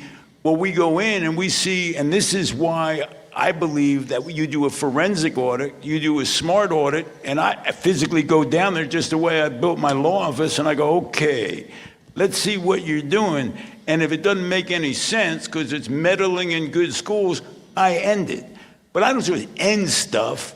You know, I don't just say, oh, I'm getting rid of the State Department of Education. We'll see exactly whether they bring any positive effect to the schools. I'll keep what's good. I'll get rid of what's bad. Jack Chitterelli, you're next. Matt, what matters most is the teacher and the parents. Of course, the curriculum matters too, and we'll change that under Governor Chitterelli when I call for the resignation of all those that sit on the State Board of Education. But considering the fact that it's all about the teacher and the parents, are they doing their job? That's what means the most to performance academically of that student. We don't need 5,000 people in Washington, D.C. Quite frankly, I don't think we need 1,000 people in the Department of Education in the state of New Jersey. Yes, we need a curriculum, a standardized curriculum when it comes to things like reading, writing, and math. But what matters most is the parent and the teacher. That's what impacts that student most. I support 100% President Trump's call to abolish the Federal Department of Education. Absolutely. We don't need the feds telling us how to run our education system. That said, I believe we need a very strong Department of Education in New Jersey, one that protects parental rights, one that makes sure that school choice is implemented, one that makes sure the curriculum is about actually educating a student. We need to protect parents in all school districts from the pronouns and the propaganda that is ruining our very good school system. So I want the Department of Ed to be a watchdog for education. Laura, if I may, again, this is another contradiction. In 2023, he supported the state senator from Monmouth County, who's a Democrat, that is the chair of the Senate Education Committee, that's put in all the changes that he's now opposed to. So, you know, again, will the real Bill Spadea stand up? Hey, you know, Jack, you know that's a total lie. 30 seconds. Even you know that's a total lie. It is true. I am friends with Senator Vin Gopal. You know what's okay in New Jersey? To have friends who are Democrats. It's all right. Oh, man. Can you believe this guy? John Bramnick, before we move back to... Well, on the Judiciary Committee, I watched the appointments to the State Education Commission. And once again, what the Democrats do, they take political philosophy and make that the litmus test, as opposed to education experience. What we should do as Republicans is make sure the people we're putting on all of these education commissions or in the Department of Education are experienced in education, not in politics. And the Phil Murphy administration has concentrated on politics. That's why we're in this situation where people are very upset in terms of mandates from Trenton. Matt Rooney has a follow-up. Mr. Spadea mentioned pronouns and propaganda. If we do keep a Department of Education in New Jersey, what should its specific role be in the classroom? In my judgment, the most important thing is that teachers have the ability to reach children. Every child has the ability to be successful. So the entire philosophy of my administration is, how do you reach that child? How do you make that child have confidence? How do you make that child feel good about themselves? How do you teach that child those basic skills to be successful? Everyone I know who is successful, who maybe started out with a confidence problem, had a teacher who told them, you're good, you're going to do well, you're going to be successful, and they got behind them. And that's what education is about, making children feel good about themselves and making sure there's a path to success. Jack Every time. Matt, I feel very strongly there should be one standard across the state. What is aptitude? What is aptitude for reading, writing, and math for a fifth grader? for a 6th grader, for a 7th grader, for an 8th grader. And the reason why we need to do that each grade is because we need to get academically rigorous again. There was a time when we held children back. That wasn't punitive. That was in the best interest of the child. So I believe the primary objective of the State Board of Education is to determine aptitude for reading, writing, and math at every single grade level. And that should be a standard across the state. It shouldn't be less in one school district versus another. Bill Spadia. As I mentioned earlier, the State Board of Ed has to be a watchdog to protect parental rights. We have had a situation with the Attorney General going after parents and going after boards of ed who pushed back against parental rights. What we have to do is get an attorney general that is in place that supports parental rights, supports school choice. The state board has to be the watchdog to prevent the assault on parental rights, which we have seen now over the past 10 or 15 years. It spanned both parties, sadly. Our next question is coming from Micah Rasmussen. 2 nights ago on this stage, and this is for Assemblyman Chitterelli, 2 nights ago on this stage, in supporting a pay raise for teachers, as you have all done tonight, Steve Sweeney said, we can't pay teachers what they're worth. With 118,000 public school teachers in New Jersey, I don't know how much more you think each teacher should be paid on average, but can we afford to pay teachers what they're worth? Pay for teachers comes out of the local budget, Mika, and the local budget is paid for with property taxes, and we already have a property tax crisis in this state. Now, one thing I can do with a more equitable distribution of state aid to schools is give local school boards more flexibility in how it is they pay their bills and what it is they pay their teachers, but I think we need to be mindful of something. We've got a property tax crisis in this state. It's a terrible crisis. They're the highest in the nation. They're only going through the roof all the more. We particularly saw that all during the last few years with unprecedented inflation. So I think a lot of people go into that profession knowing it's not the best paying job in the world, but they do it for the love of teaching. It's a vocation. There are a whole lot of professions that are like that. So, I'm not going to sit here and say that I'm going to give all teachers a $10,000 pay increase because right now they're undercompensated. If you do that, your property taxes are going through the roof. There'll be a revolt in the local communities. Bill Spadia, you're next. Well, first we've got to end Jack's plan to support illegals going to college on your dime. So that's number one.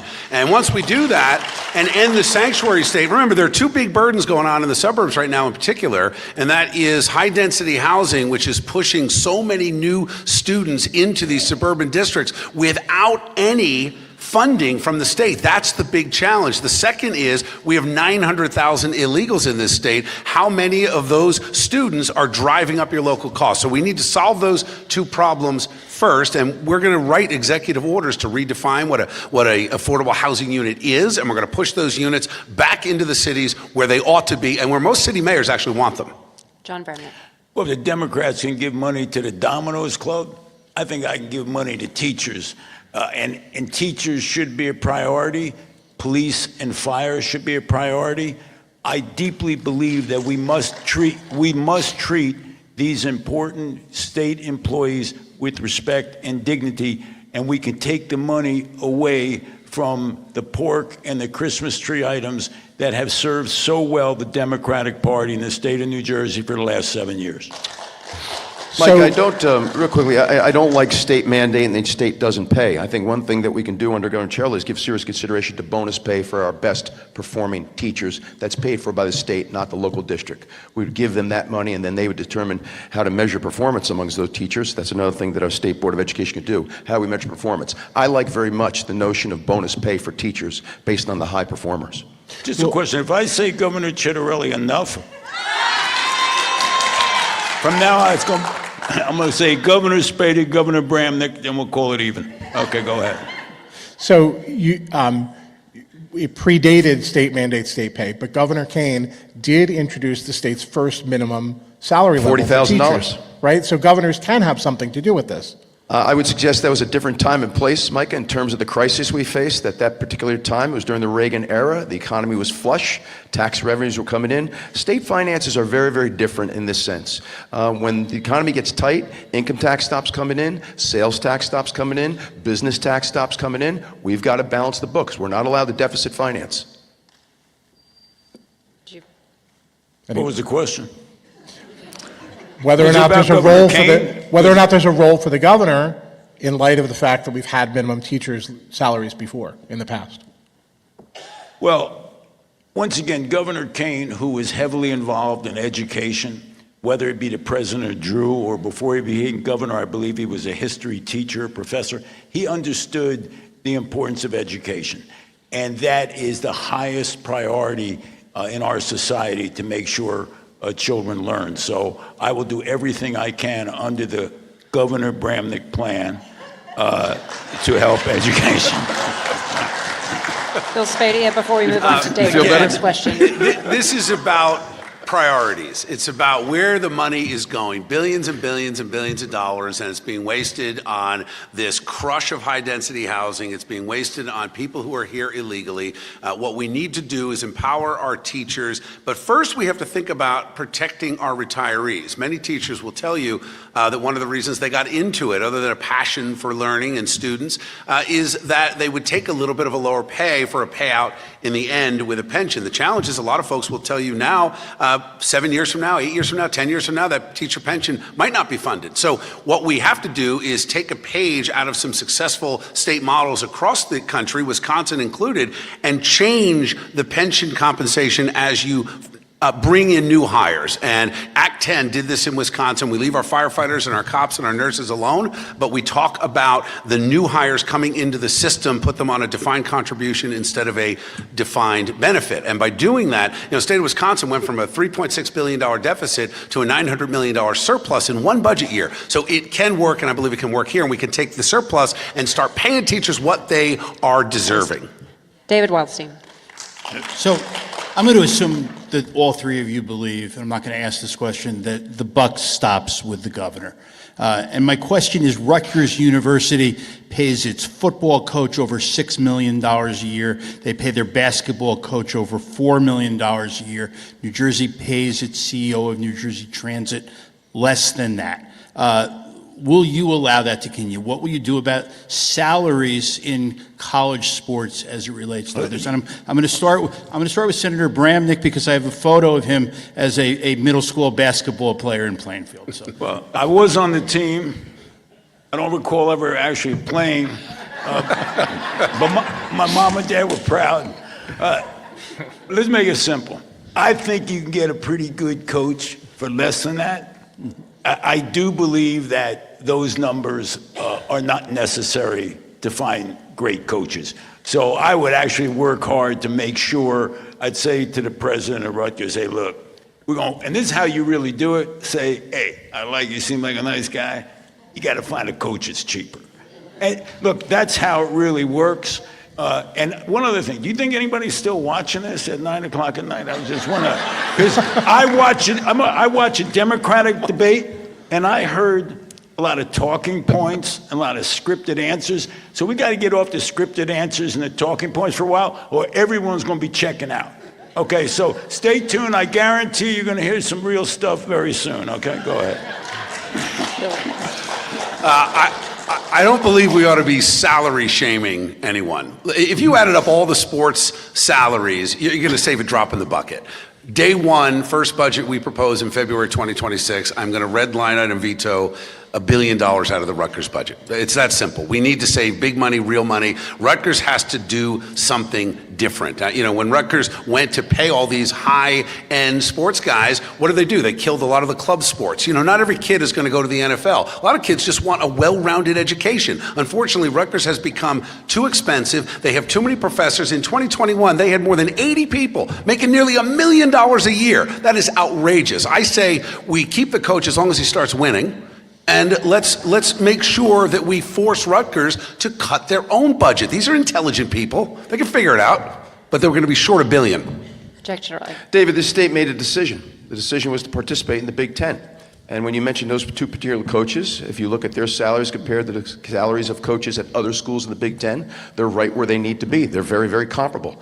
We made this decision. It requires an investment. We're hoping the investment is going to pay dividends. Because if Rutgers competes for a Big Ten championship and or a national championship in any one of those two major sports, we're going to be in the black, not in the red. So I'm not saying as governor I won't ask the leadership of any one of our public institutions to get their cost structure under control. But with regard to specific to sports, we decided to join the Big Ten. That requires an investment. I think it's reasonable to have a sufficient timeline to let that investment pay off.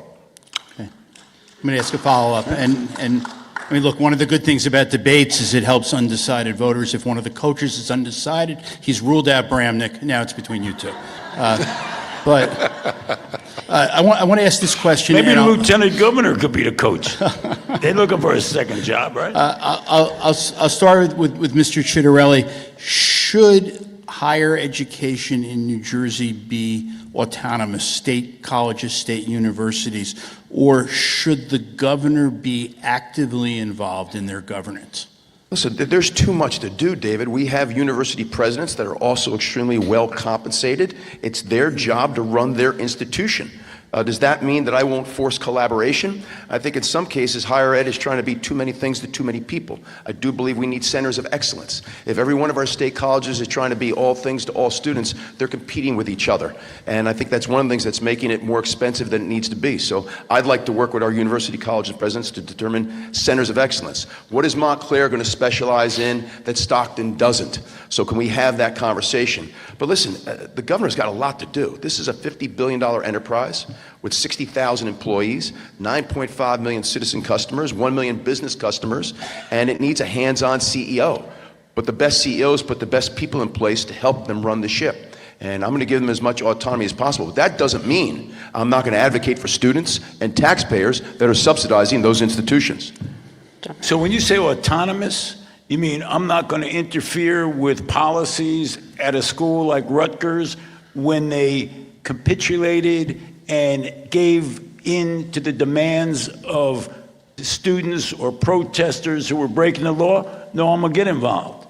And I'm going to say, when these protesters violate the law and threaten the Jewish students' security, I'm going to be involved. I'm not going to go in and tell them how to teach courses. But when it comes to the security of students, I'm going to tell you right now, I went to see the president of Rutgers after that.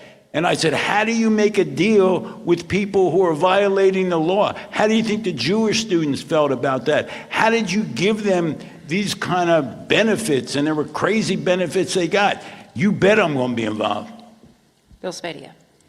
I agree with John on that. I think it's a smart point. The governor's got to get involved at some level. I mean, look, if we've got schools that are going to try to force a COVID vax or force a flu shot, we need to step in and stop that. The forced masking, the absurdity of masking, which we now know, we need to stop that. The anti-Semitism that is running rampant on so many of these campuses, got to stop that. The pronouns, the propaganda, the anti-Americanism that's going on, all of this stuff. The governor needs to be involved, and I think that, you can control it to a certain level because of the level of state funding. Now, we'll leave $1 in that Rutgers budget from the state taxpayers so we can go in and fire some of these people. So I'll start with Senator Bramnick on this. What's your plan to assure parents that when their child goes to school in the morning, they're going to return home for dinner safe and secure? Probably one of the most serious issues facing our country. We want to make sure that those schools are secure. We want to make sure that the students are protected. That means in school districts are doing more and more to protect their students. When we were growing up, we had air raid drills, we have fire drills. Now they have a drill if there's a gunman at the school. That is more than scary for a young child. Every resource, including my Attorney General, is going to make sure that it's an extremely large priority to make sure that the students are protected in our school. We've passed bills already to do that, and we'll continue to do that under the Bramnick governorship. Jack Chitterelli, you're next. David, first and foremost, the governor gets to appoint the Attorney General and the 21 county prosecutors. They will all be on the same page as me with regard to not having sanctuary cities, us not being a sanctuary state, not encouraging illegal immigration. I think any mayor or police chief should be allowed to work in partnership with the federal agency to keep their communities safe. But specific to schools, I will tell you, as I go around the state, I see some school districts that have magnificent, state-of-the-art technology systems that help ensure safety for the students throughout the day, and it's done in partnership with the local PD. Not all school districts have that. So what I would like to do is have a discussion with the State Board of School Boards Association and the superintendents about how do we ensure that every school district is putting in place the best technologies to ensure the safeties of their students. And of course, many school districts have taken matters in their own hands by having cops on campus right in the school itself. But technology is the answer to keeping our students safe. When you think about school shootings, in most cases, you're talking about folks that are addicted to something, they're on some kind of an opioid, they've got mental illness. So we're not doing enough as a state to address mental illness among young people. That's number one. Number two, you've got to harden the targets. I support armed school resource officers. I also support opening up our concealed carry permits to allow teachers that have a concealed carry permit to carry a firearm. They are the last defense, but most importantly, we have to solve crime and punishment and bail reform and allow our police officers to do their job. The fact that a cop can't go on campus and take a kid out who is drinking or smoking pot or whatever he's doing, that is unacceptable. But you harden the target, you allow people to exercise their constitutional rights, and you support the local school districts by cutting your overall costs. You can start to invest in the kind of technology he's talking about, but not until you change the cost of our schools. And Mr. Spady, let me stick with you, and I'm going to. I have Sure. one more. in this, One more. yes. You mentioned the mental health crisis in our schools. I don't think any of you are going to doubt the seriousness of it. What can you do to help that? Well, first of all, we have to empower folks that are experts in this field. You know, right now you have folks that come from other states that are counselors, mental health, addiction counselors. They sometimes go 9 to 12 months before they can be certified in New Jersey. That makes no sense to me. If you're certified in one state, we should accept that directly here. Number two, we need to start empowering parents. We have had a culture over the past really 20 years that has moved parents out of the conversation. So kids are on their own. We have counselors now in these schools encouraging little Johnny and telling him, hey, you might be little Jenny. You may be born in the wrong body. We are perpetuating a mental health crisis with the woke propaganda that's in our schools. So that's number one. Not every issue is just about funding. I don't really think that's the reason we have a mental health crisis. We historically had communities where people lived in a neighborhood with the grandmother, the aunt and the uncle, the cousins, and people interacted and they found somebody who understood them and they felt as if they were connected. That's gone. People are isolated now. They're on their computers. They don't really interact. Their family has moved all over the country. We need to bring back the concept of communities. People need people. The more isolated they are, the more mental distress, mental issues arise. We have to actually, and we as leaders have to do that as well. This us versus them mentality that has taken over the United States of America must end. Kids see that. They see that hateful rhetoric. That's not what people are about. That adds to the stress of children. We need to show them we work together as leaders. They can work together with kids they disagree with. Jack Citarelli. David, for me, the key to the mental health crisis in our community is access, access, and access. Talk to any family that might have a family member who's in need of mental health services. It is tremendously difficult, if not too long, to get the services of a professional. And so in Somerset County, when I was a freeholder, we addressed this issue in the community. We were the first county to create a mental health clinic 24/7 that was available. Those psychiatrists, those psychologists, those licensed clinical social workers, those advanced practice nurses, they worked for county government at this clinic, and the community had access to quality care. So as governor, two things that I think that we need to address on a countywide basis. We can't expect the 564 towns to go it alone on this, but with regard to mental health and homelessness, we can have a partnership between state government and county government to address these critical needs in the community. All right, that wraps up our segment on education. We're going to take another quick break before starting our next topic. Stay with us for the New Jersey Gubernatorial Primary Debate presented by Uber, live from the Donald N. Payne Senior School of Technology in Newark. Stay with us.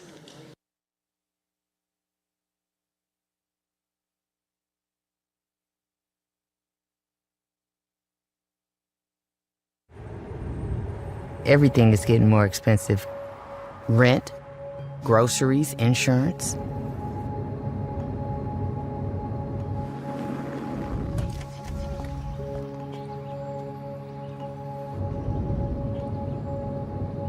Uber is essential to my passengers.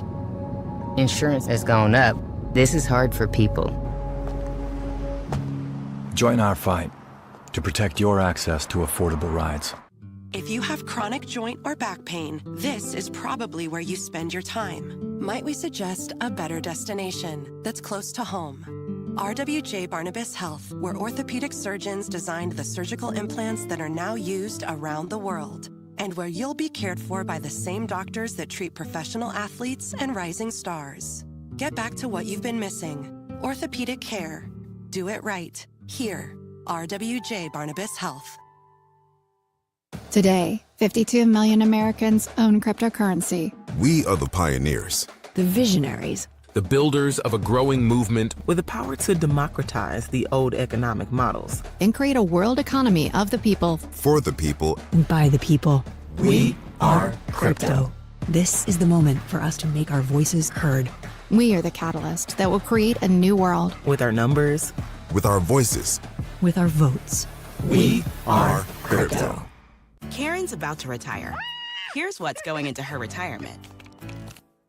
There's us. She raised us on our own. 10 years as my roller derby wife. Three schools she's opened. She's a mother. I think we turned out all right. She's a friend. Our mothers could tell stories. She's a teacher. She may be retiring, but she's not done. I'm never gonna stop. Retirement is the sum of your life's work. Now what? Get income for life and protect your life's work with Prudential. Every child deserves a great public school that meets their needs. That's why many families take advantage of charter schools as an option that's free, public, and open to all. See what's possible. Find a charter school near you.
Jones, and we are live at the Donald M. Payne Senior School of Technology in Newark with the New Jersey gubernatorial primary debate for the Republicans, presented by Uber. Now, our final round, we are focusing on crime and immigration. Joey Fox of the New Jersey Globe is going to be taking the lead on this portion. We're still waiting for our audience to get back into their places and our candidates back in place before we send it over to Joey, and I think everybody's just about settled down now.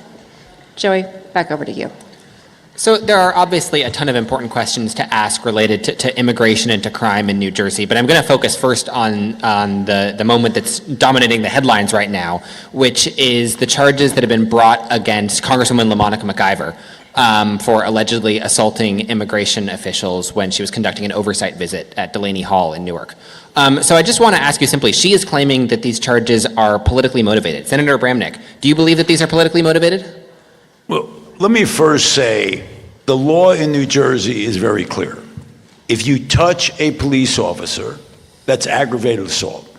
Now, if I come to arrest Joey Fox, whether I'm right or wrong, David Wildstein cannot block me or touch me to get to arrest you. Now, you can sue me later because I shouldn't have arrested Joey Fox, but you cannot obstruct. So if the video shows a congressperson or anybody else is obstructing the arrest of an individual, that's what the law is. Now, I also saw that they dropped the charges against Ras Baraka. That's pretty quick. I've represented people on trespassing charges. That was pretty quick. So it sounds as if maybe those allegations weren't so strong. This one, based on what I saw in the video, and once again, I'll let justice, be heard, but you can't get in the way of an arrest. I mean, I hate to tell you, Congress, I don't like the fact that you're arresting Congress. I would hope we wouldn't do that. I would hope we wouldn't arrest mayors. I just think in this environment, she's got a little bit of a problem. Bill Spadia. Bill. I would hope that a member of Congress would have more sense than to hit a police officer. That's what I would hope. So I hope she is charged to the full extent of the law and serves whatever punishment is appropriate. We need to protect our members of law enforcement. This was a total political stunt by a bunch of folks that have Trump derangement syndrome and are complicit in the sanctuary state that is crushing our budget and endangering our communities. So it's too bad they dropped the charges against Ras Baraka, but I'll tell you this, the Democrat Party is so radical in their leadership now, this might actually catapult him to the nomination. God willing. First of all, this is a federal detention center that's detaining people that came here illegally and committed crimes. I don't know exactly what it is that we're protesting. Second of all, if these congressional people purposely set up their visit, and congressional people should have access to a federal detention center, if they did that purposely to benefit the mayor of Newark, who's a Democratic gubernatorial candidate, shame on them, and they should be dealt with by their congressional colleagues in Washington. But the video shows that this person, who you mentioned, laid her hands on another person. And so that to me says that the charges are legitimate. So all I can tell you is pretty sad when we get to the point where our society is so divided that political leaders are being arrested and it's us versus them. Once again, this is a dangerous, dangerous foreshadowing of the future of our country if this continues, and we need to stop all of it. So, Mr. Chettarelli, I want to follow up on something that both of your opponents briefly mentioned, which is the fact that interim U.S. Attorney Alina Habba chose to drop the charges against Mayor Baraka. Do you think that was the right call? I think it was the right call to level charges against the congressperson who laid hands on the law enforcement professional. Well, but so I'll ask again. I mean, like, this was the original impetus for this was the arrest of Mayor Baraka. I'm not an attorney. Okay, so I trust her judgment. I think she's done the right thing thus far, and that includes charging this congressperson for aggravated assault. But that's my point. My point is, even if the arrest of Ras Baraka was improper, wrong, or there wasn't evidence, that's a different issue whether you can get involved. I'm recommending everyone, if you see a police officer arresting somebody, like, you can't stop it even if it's illegal. Even it's illegal, you can sue later for damages. So that's why I'm saying one has very little to do with the other. Bill.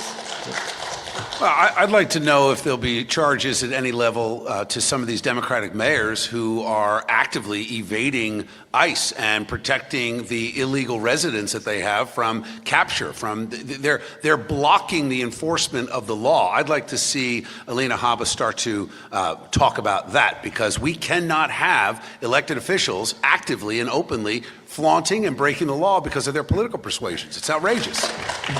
So I'll drill down next on more of sort of the everyday worries that New Jerseyans have about crime. I think everyone on this stage is going to tell me that they would fight crime as governor and work to make New Jerseyans feel more safe.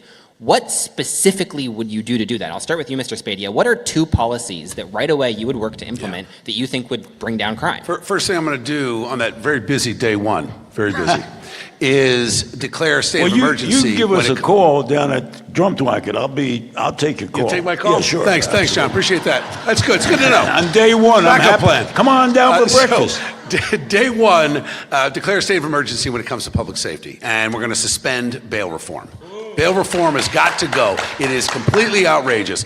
Step 2 is we're going to empower the Attorney General to change the rules of engagement for our police officers. The way to get safe streets is we need our cops to be able to do their job. Right now, they're looking over their shoulder. They're worried about being the next viral video. They're worried about the governor's office and the AG coming after them for doing their job. This Attorney General charged a police officer in a shooting in South Jersey after the last AG said the police officer was doing his job. So we've got a politicized department in the AG's office now. We're going to end that. So end bail reform and start enforcing federal detainer orders, working directly with enforcement and removal operations. And I'm the only one on this stage who's had the conversation with Tom Homan about what that day one looks like.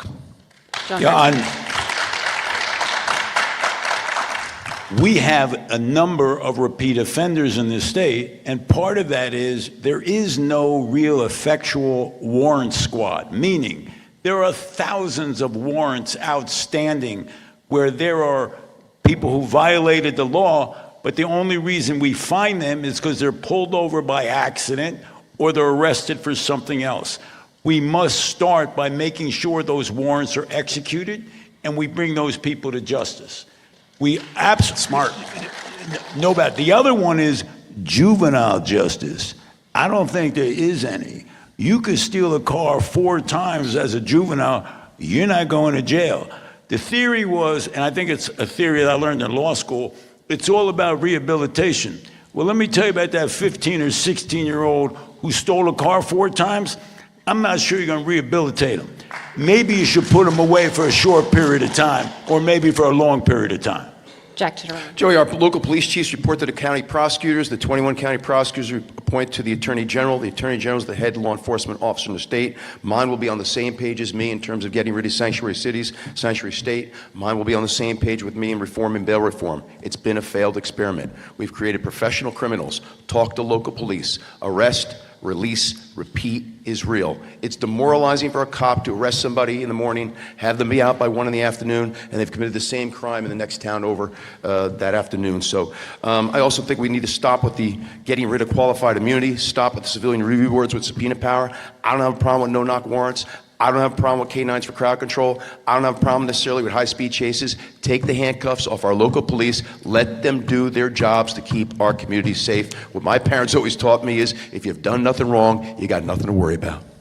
You know what was demoralizing for our law enforcement? When Jack Ciattarelli in the Assembly said they were overpaid volunteers. That was demoralizing. So I think we are absolutely at a crossroads here where we need a governor who understands law enforcement, understands the sacrifice that they go through, and make sure that we empower them. Absolutely stand up for qualified immunity, get rid of bail reform, and fight for our police officers.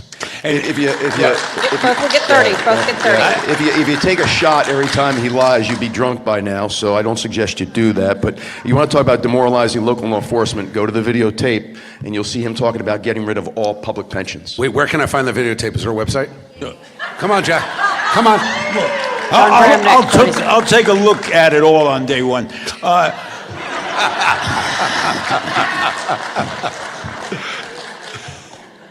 We need to upgrade some of the offenses from a 3rd degree, which is a presumption of non-incarceration, to a presumption of incarceration, which is a basically a second degree, because some of these third degrees are pretty serious, especially in terms of car theft. And even the Democrats are jumping on on the bandwagon now, because they realize they're getting the same heat from their constituents.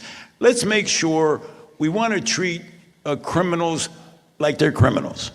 That's a pretty simple concept. That's what I'm gonna do. You're a bad guy, you go to jail. Simple as that.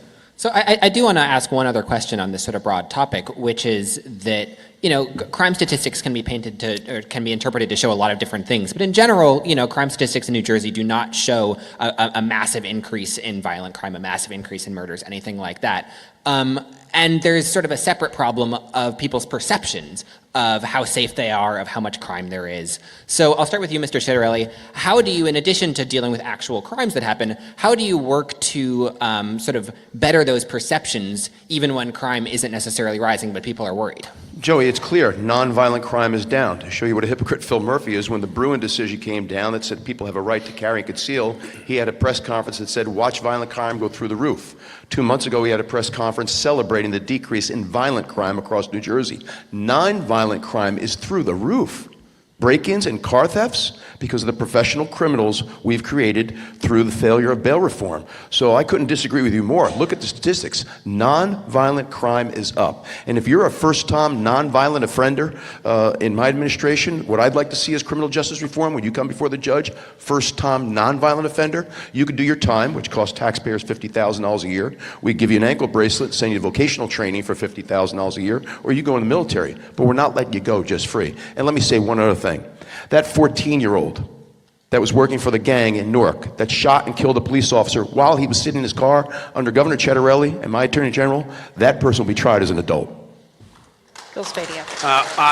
On this issue of crime, statistics are always misleading. If you look at Monmouth County, you have a double-digit increase in car thefts, and now 2/3 of those car thefts accompany a home invasion. So we have this escalation of nonviolent turning into potentially violent. So people are fearful, no doubt about it. In Louisiana, the new governor worked with the parish prosecutors to start charging 14-year-olds across the board. I mean, obviously, I favor the death penalty for cop killers. And I think that is something that is very important to get back. That obviously is something that's going to have to go through the legislature, but I favor that. But across the board, 14-year-olds for certain crimes that endanger people should be charged as adults. We've seen the closure of, I believe it's 5 county jails over the course of the last few years. We need to reopen them and fill them, and we're going to do that because when you end bail reform, you're going to end a lot of these repeat offenders. Mr. Bremnick, I want to let you weigh in, but I also am curious, just because Mr. Spadia brought it up, would you support bringing back the death penalty as well? Well, not only would I bring it back, but I was in the legislature on law and public safety when we had the hearings on the death penalty, and I always supported the death penalty, and I was against eliminating the death penalty, and I served on that committee. And I believe that in certain instances, the death penalty, when you murder and rape a child, okay, if you have absolutely no morals whatsoever, you should consider and know that you might be put to death. I don't have a problem for that. You know, if you do something that's so heinous, that's what society is going to do to you, 100%. So I have a voting record on that, not a radio record. Mr. Citarelli, do you want to weigh in on that issue quickly too? Certainly support the death penalty when it comes to things like serial killers, mass murderers, and terrorists. Okay. Mr. Spadia. Oh, I thought I answered that Yeah, first. he started the discussion. I'm sorry. I'll take more time, that's fine. My turn? Now it's over to you. Okay. There is a fundamental tension between local police who feel constrained by the state, you've all talked about that, and the real need for accountability.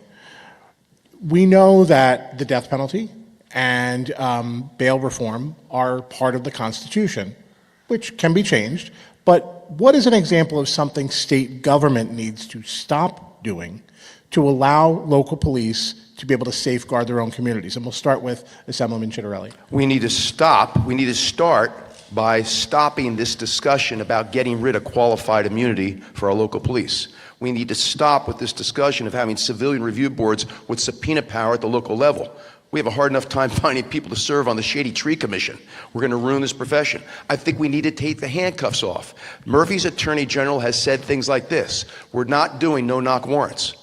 Are we supposed to knock politely before entering if there's a mass murderer behind the door that we're trying to track down? I don't have a problem with no-knock warrants. I don't have a problem with canines for crowd control. I don't have a problem necessarily with high-speed chases. These are trained professionals. We've got flash mobs on our Jersey shore because of a lack of respect for law enforcement. We have curfews on our Jersey shore, our boardwalks. If you own one of those businesses and you only make your money 3 months out of the year and you have to close at 9 o'clock at night now because of flash mobs, let law enforcement do their job. My Attorney General will work in partnership with the 21 county prosecutors that let the local law enforcement community know we've got your back. You're trained professionals. We're going to let you do your job. What? It's gotten so sorry. crazy. I'm sorry. Hold on. Yeah, Sorry, go ahead, John. I pointed to Bill. That's all right. Well, You it's started. got. Oh, thanks. I'll yield my 2 minutes. I think the craziest piece of legislation in my two decades in the legislature was a police officer who sees a child who's 13 smoking marijuana and drinking beer cannot call the parents. If they call the parents, Phil Murphy signed the law that said the police officer is a criminal. That's as insane as it gets. And the Democrats wonder, hey, why is the state moving slightly to the right? Why are Republicans doing better than ever? That stuff's nuts. You're basically telling a police officer you can't call the parents. And then what happens is this gets out in the community because, be honest with you, some of them are better than some of the lawyers I know. They know when they get in trouble, and they know when they're not going to get in trouble. The word spreads pretty quickly, and then all of a sudden when they get pulled over, and you watch these shows, Cops, right? Everybody's talking back to the cops.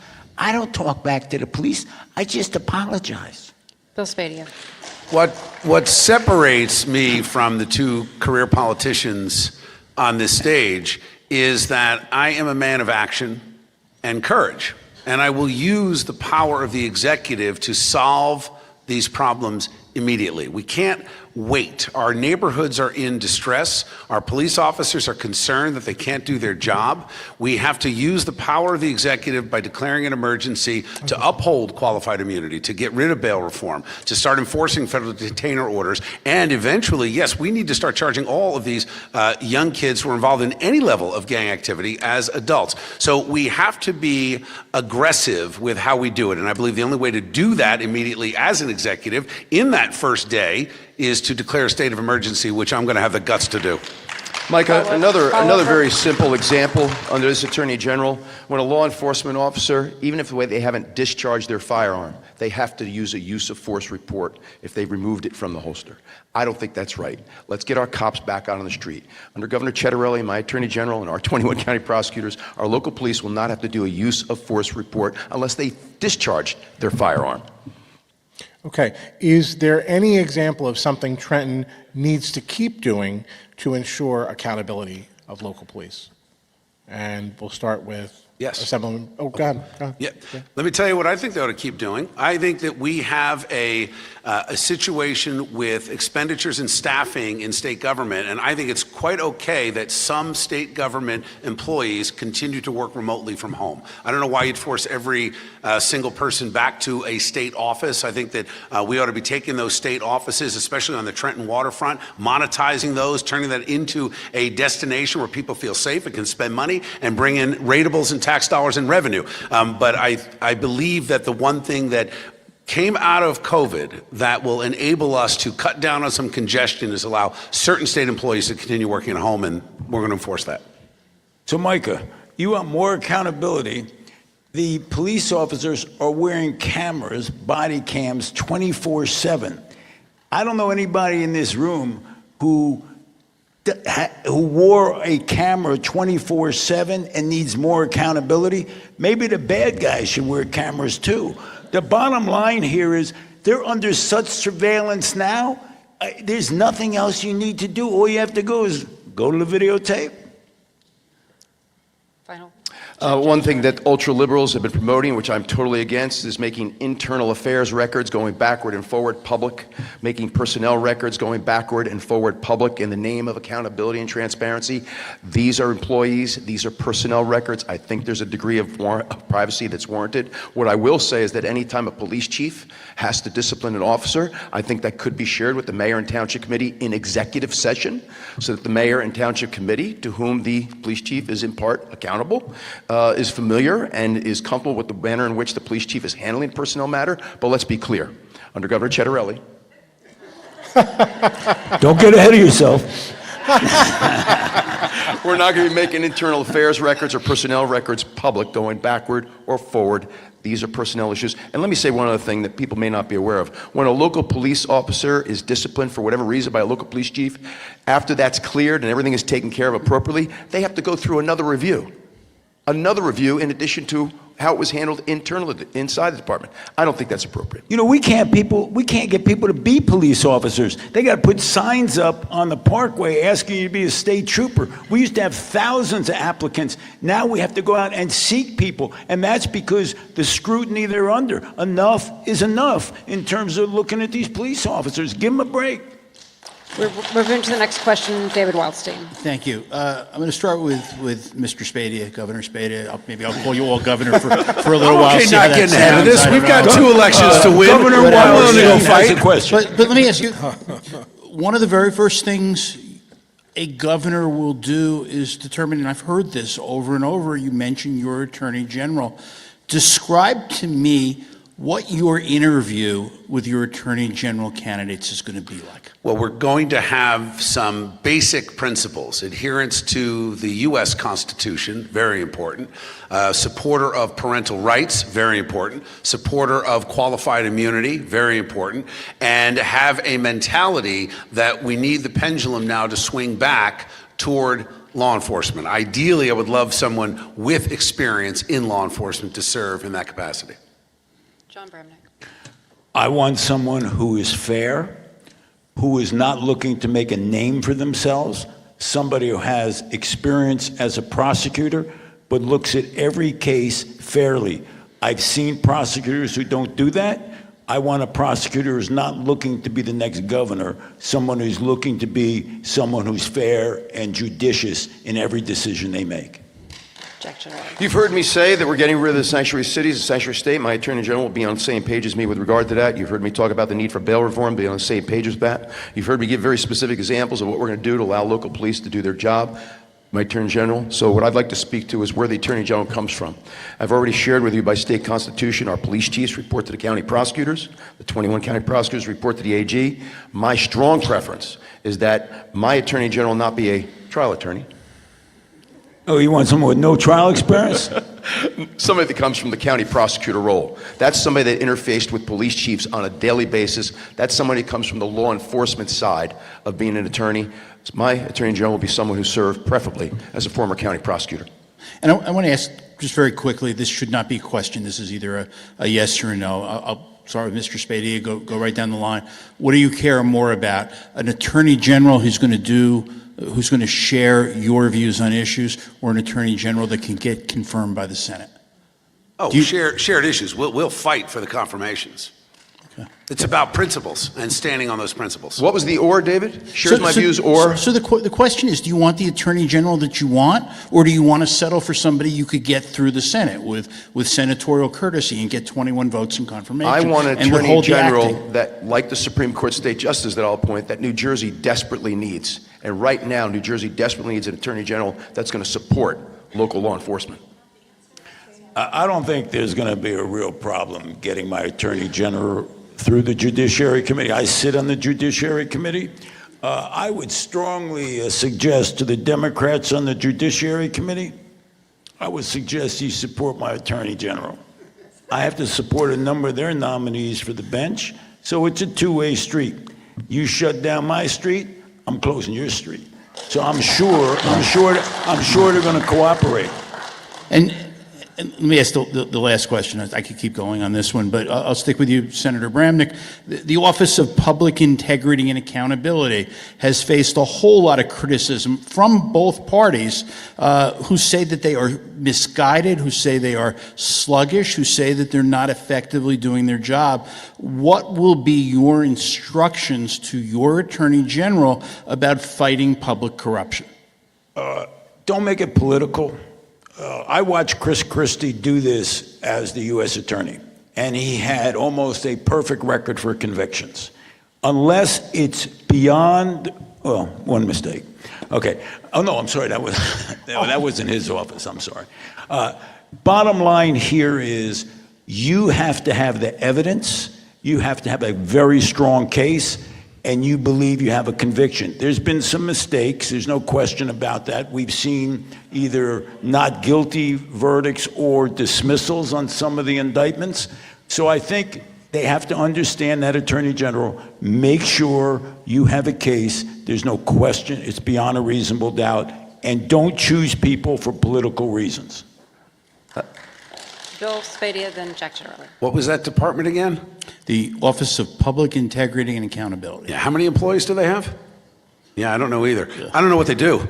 I think we have law enforcement to help us get rid of public corruption. And right now, we're not doing a great job because we have too many layers of government, too many bureaucracies. We don't need another bureaucracy to tell us that we've got politicians who will take money to grant favors. We need to activate law enforcement aggressively, and the corruption can be rooted out. You don't need an extra layer of government to do that. So I would end the department. Line item veto. Chris Christie once said that indicting and successfully prosecuting local public officials in New Jersey was like shooting fish in a barrel, because there's 564 towns, there's 21 counties, there's 600 school districts. There's a whole lot of authorities. That's a whole lot of people serving on a whole lot of public jurisdictions, and not all of them have the best intentions. So in order for that office to do its job properly, it needs the right leadership. The job of the elected governor is to make sure we put the right people in the right positions to do their job and protect the public trust. I hope Chris is watching, because Jack's become his new best friend. This is unbelievable. I can't. Hope you're watching, Governor Christie. It's new. Senator, I don't think he is. He knows. He contributed to his primary campaign against Trump. Don't worry. Governor Christie knows. Wait. This gentleman had Chris Christie on his radio show and tried to help him qualify for the New Hampshire primary to compete with Donald Trump. You know, I was a radio host. I like host, Chris Christie. Right? Okay. We know that. All right, I've got to take back control here. It's what we do. We interview people. You help Jack. So we're going to go over to Matt Rooney next with his next question. I hate to interrupt all this discussion to Chris Christie, but we have to keep moving here. Now, this first question is for you, Senator Bramnick, but I have customized follow-ups for all of you, so don't worry. Each of you is pledged to end the sanctuary statehood policy enacted by Governor Phil Murphy in his first term, which prevents state and local authorities from working with federal immigration authorities. You've said it tonight on the stage. I've received your mailers. I've seen the ads. But each candidate on this stage has taken positions which could be interpreted as contradictory to the goal of ending sanctuary statehood. Senator Bramnick, you voted to confirm Matt Placken, the New Jersey Attorney General, who is actively suing the Trump administration over its immigration enforcement policies. Was your support for Attorney General Placken's nomination inconsistent with the goal of ending sanctuary statehood? Well, of course not, because when a governor proposes an attorney general or other cabinet member, if that person meets the basic qualifications of that job, and I hope the Judiciary Committee in the Senate does the same thing for me, I'm not going to judge every decision that this person has made in the past. I am going to give that governor the right to pick his cabinet, just like I expect that Judiciary Committee to pick to support my cabinet officials. Now, I don't agree with a number of things Matt has done, but I do believe that there is some discretion that a governor is given when appointing an attorney general. But I will never permit a sanctuary state to exist as the governor of New Jersey. Jack Ciarelli's next. Well, I thought you said you were going to customize it, Matt. Oh, we could do it that way too. That works. Yeah. So we'll just keep moving that way on the stage. Assemblyman Ciarelli, in your last run for governor, you endorsed granting driver's licenses to illegal aliens. Do you believe that position is inconsistent with the goal of ending sanctuary statehood? I'm going to continue to work with the president. We spoke about that last week when we spoke about making the country and New Jersey safe again. We do that by getting rid of sanctuary cities, by getting rid of our sanctuary state status. I told him my attorney general will not be suing the White House for executive orders. We're not going to waste taxpayer dollars a day. We're going to show our support for what he's trying to do to keep the country safe.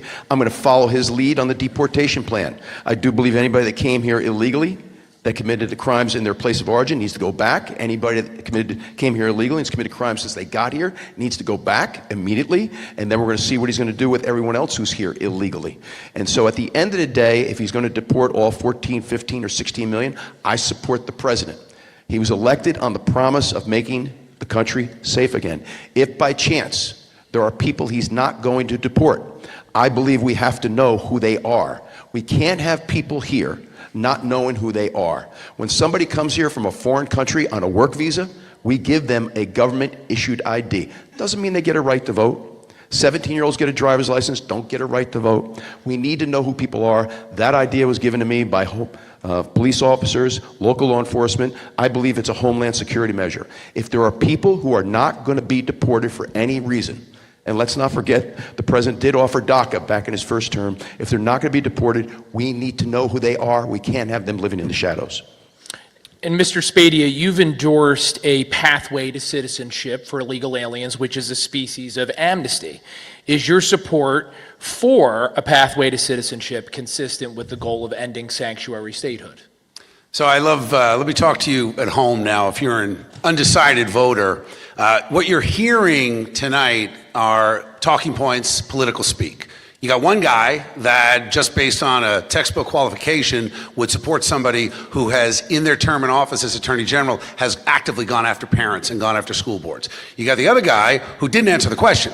Clearly, he still supports driver's licenses for illegals. Now, to the question, I think it's funny that we have a moderator here that literally read an attack mail piece to ask me that question.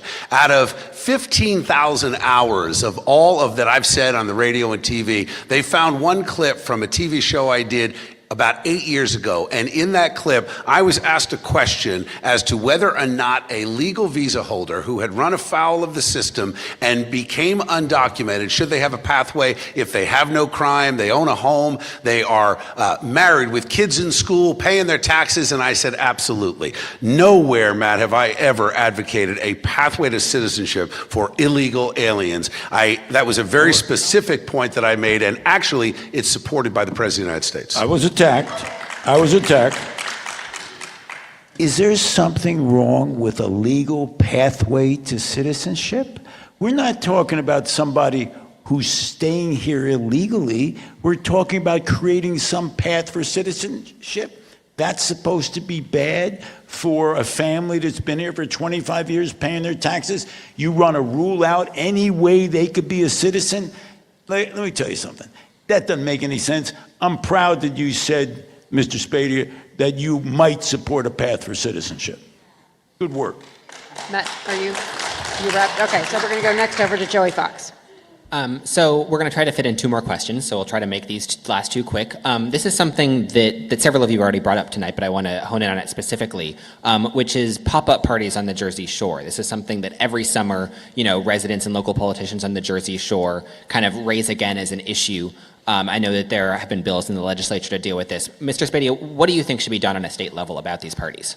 We need to empower law enforcement to arrest more people. I mean, there are local laws that are being violated in terms of the number of people that are gathering outside. We've handcuffed our police officers. So, I believe we need to start charging 14-year-olds as adults, as the governor in Louisiana and the parish prosecutors, they saw in Baton Rouge crime reduced by 40% when they started charging 14-year-olds as adults. We need to start treating criminals as criminals. And these pop-up parties are disruptive. They disturb the peace. They ruin local businesses. They put people in fear of their lives. It's 100% unacceptable, and the state needs to use state police assets and resources to shore up these shore towns to make sure they can protect themselves against this outrage.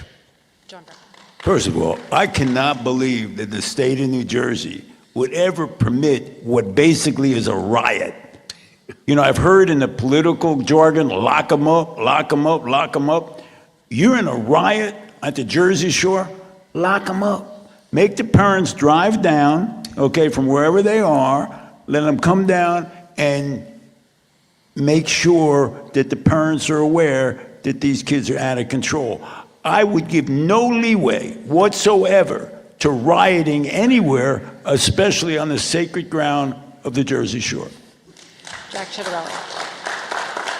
You know, Joey, I grew up at a time, and I think a lot of the people did too, that if your parents got a phone call from the local police, your teacher, or the nun at catechism, you were in serious trouble at home. I'd like us to get back to that day when we have respect for authority. But listen, the times call for different measures. We've got pop-up parties, we've got flash mobs, we've got juvenile crime because of bail reform, they're able to get out. Gangs are employing young people to commit crimes, and so we need to get tougher when juveniles are engaged in bad things in the community, and if that means serious reform to the juvenile justice system, then so be it. But we need to react. We're not going to have flash mobs on our Jersey Shore when I'm governor. And so I want to end this debate before we get to closing statements on a question that's very specific to where we are right now, which is the city of Newark. It, like a lot of New Jersey cities, is a place where a lot of residents, most of whom are Black or Hispanic, feel left behind on the issues that we've talked about tonight, feel left behind on affordability issues, feel left behind on their local schools, feel left behind on combating crime. And so I just wanted to ask you three, how do you change that? You are three politicians who live in the suburbs, whose political bases are in the suburbs. What is your message for urban New Jersey about how you will fix their problems? I'll start with you again, Mr. Spadia. Well, in Newark in particular, you've got and have had a series of failed mayors. Cory Booker, now Ross Baraka. It's a disaster. 9 out of 10 kids can't perform at grade level. You have a crisis with lead in the water. You've got streets that are in disrepair. You have a lack of jobs. And you've got a fear among parents that someone might get shot walking their kid to school. It's outrageous.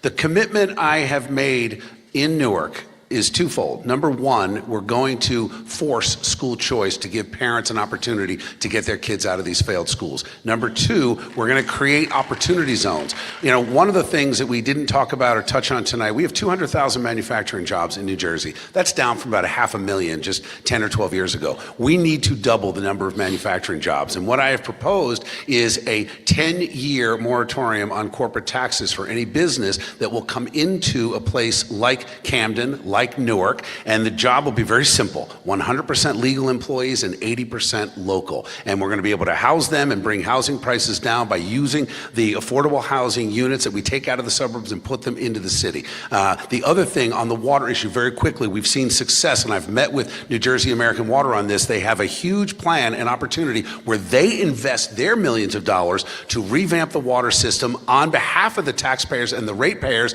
not $1 coming from the public funds. That can happen. It's worked in the suburbs. It will work in the cities. John Bremnick. So I was an urban councilman for 7 years in Plainfield, and we cannot ignore our urban centers. What we need to do, incentivize people to move there. For example, we could actually supplement and assist the building of luxury housing and eliminate any state income tax for those individuals who are willing to pay for expensive luxury housing, and we start to develop, because we do it with incentives. Instead of somebody going to Florida, I can say, hey, guess what? I got another idea for you not to pay state income tax, because people go to Florida all the time, so they don't want to pay the state income tax. How about if we say, hey, listen, I got an idea, urban center. We're going to create an incentive for you to move there. Those are the kind of creative projects we need. Jack Ciavarelli. Joey, the first thing I'm going to do is remind the voters of Newark, Trenton, Atlantic City as 3 examples. The Democratic Party takes them for granted. Phil Murphy promised them 8 years, economic justice, educational justice, environmental justice. It's been promises made, promises broken. And so, and I also remind, if you want change, you got to make a change. So the first thing I do as governor is improve the educational systems. The other thing is we got to get people to want to live in our urban centers again. I spoke before a business group in Atlantic City 2 weeks ago and reminded them that 100 years ago, 1925, the population of Atlantic City was 52,000. It's 37,000 today. What would 15,000 more residents mean to the local economy? So with the compelling housing, which I'm going to make happen, safe communities, good public education, recreational opportunities, people will live in our cities again, and we can achieve that kind of economic development and renaissance without failing on gentrification. All right, believe it or not, our time for questions and answers has wrapped up, and it is time now to go to our closing statements. Each candidate will have 90 seconds, and we determined the order by a random draw. Bill Spadea, you're going to go first, followed by John Bramnick, and then Jack Tittarelli.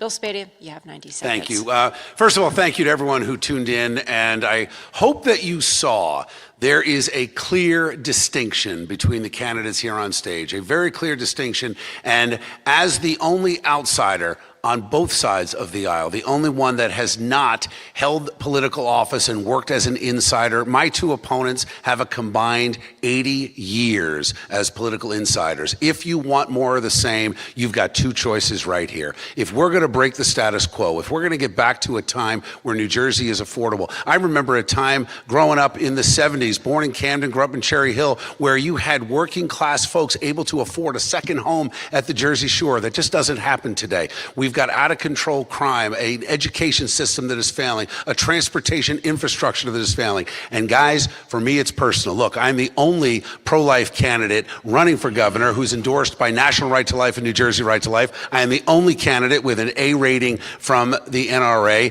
and I'm the only former U.S. Marine on this stage. Now, when Jody and I got married 30 years ago, we made a decision to plant our roots, build our family, grow our business, and live our lives in New Jersey. I hope and pray to be able to retire, to be able to afford to retire in New Jersey and help with our family, our kids, and our grandkids. This is personal. I stand for common sense. I am the only outsider on both sides of the aisle. You want more of the same? You got these two guys. If you want something different, if you want to shake this up and break the status quo and return affordability, return public safety, and restore common sense and integrity and accountability to government, then send in the Marine. John Bramnick, your closing statement.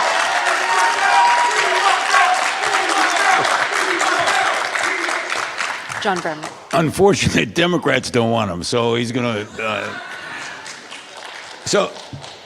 So I think Bill Spadea was right. There is a distinction between the people on stage, and you can see it. Sound bites and scripts that are written for you, and everything you polled, then you repeat over and over again, hoping that the people out in television land hear you say those sound bites. That's not what I'm about. 20 years in the legislature, my concern was take care of constituents. Make sure you make people feel good about living in New Jersey. Make sure you create an environment to bring businesses back in New Jersey.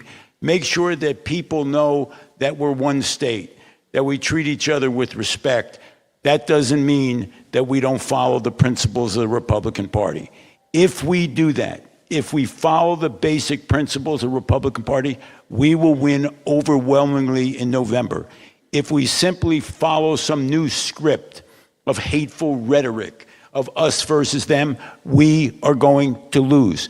Let's stand together as the Republican Party and show that our history is about less government and concern for fellow man.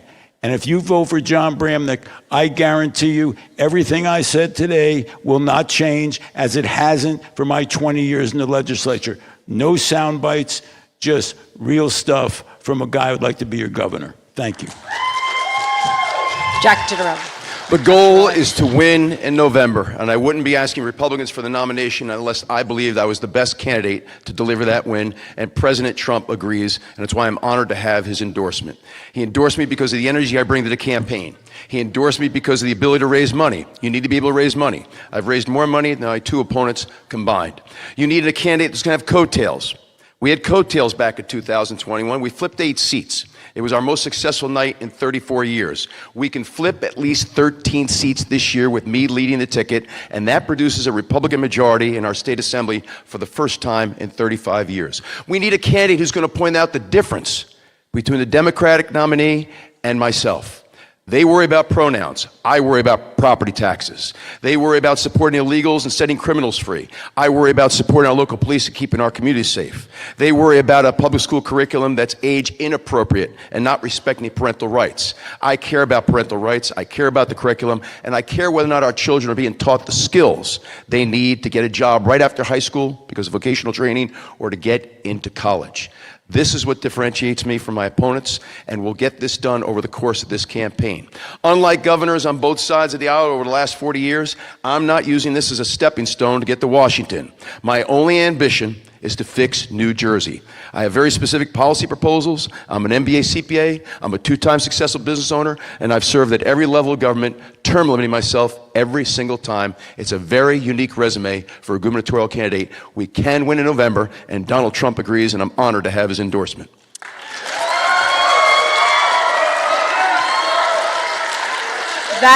That brings us to the end of tonight's New Jersey gubernatorial Republican primary debate presented by Umer. Streaming is sponsored by Stand with Crypto and sponsored by RWJ Barnabas Health at Horizon Blue Cross Blue Shield.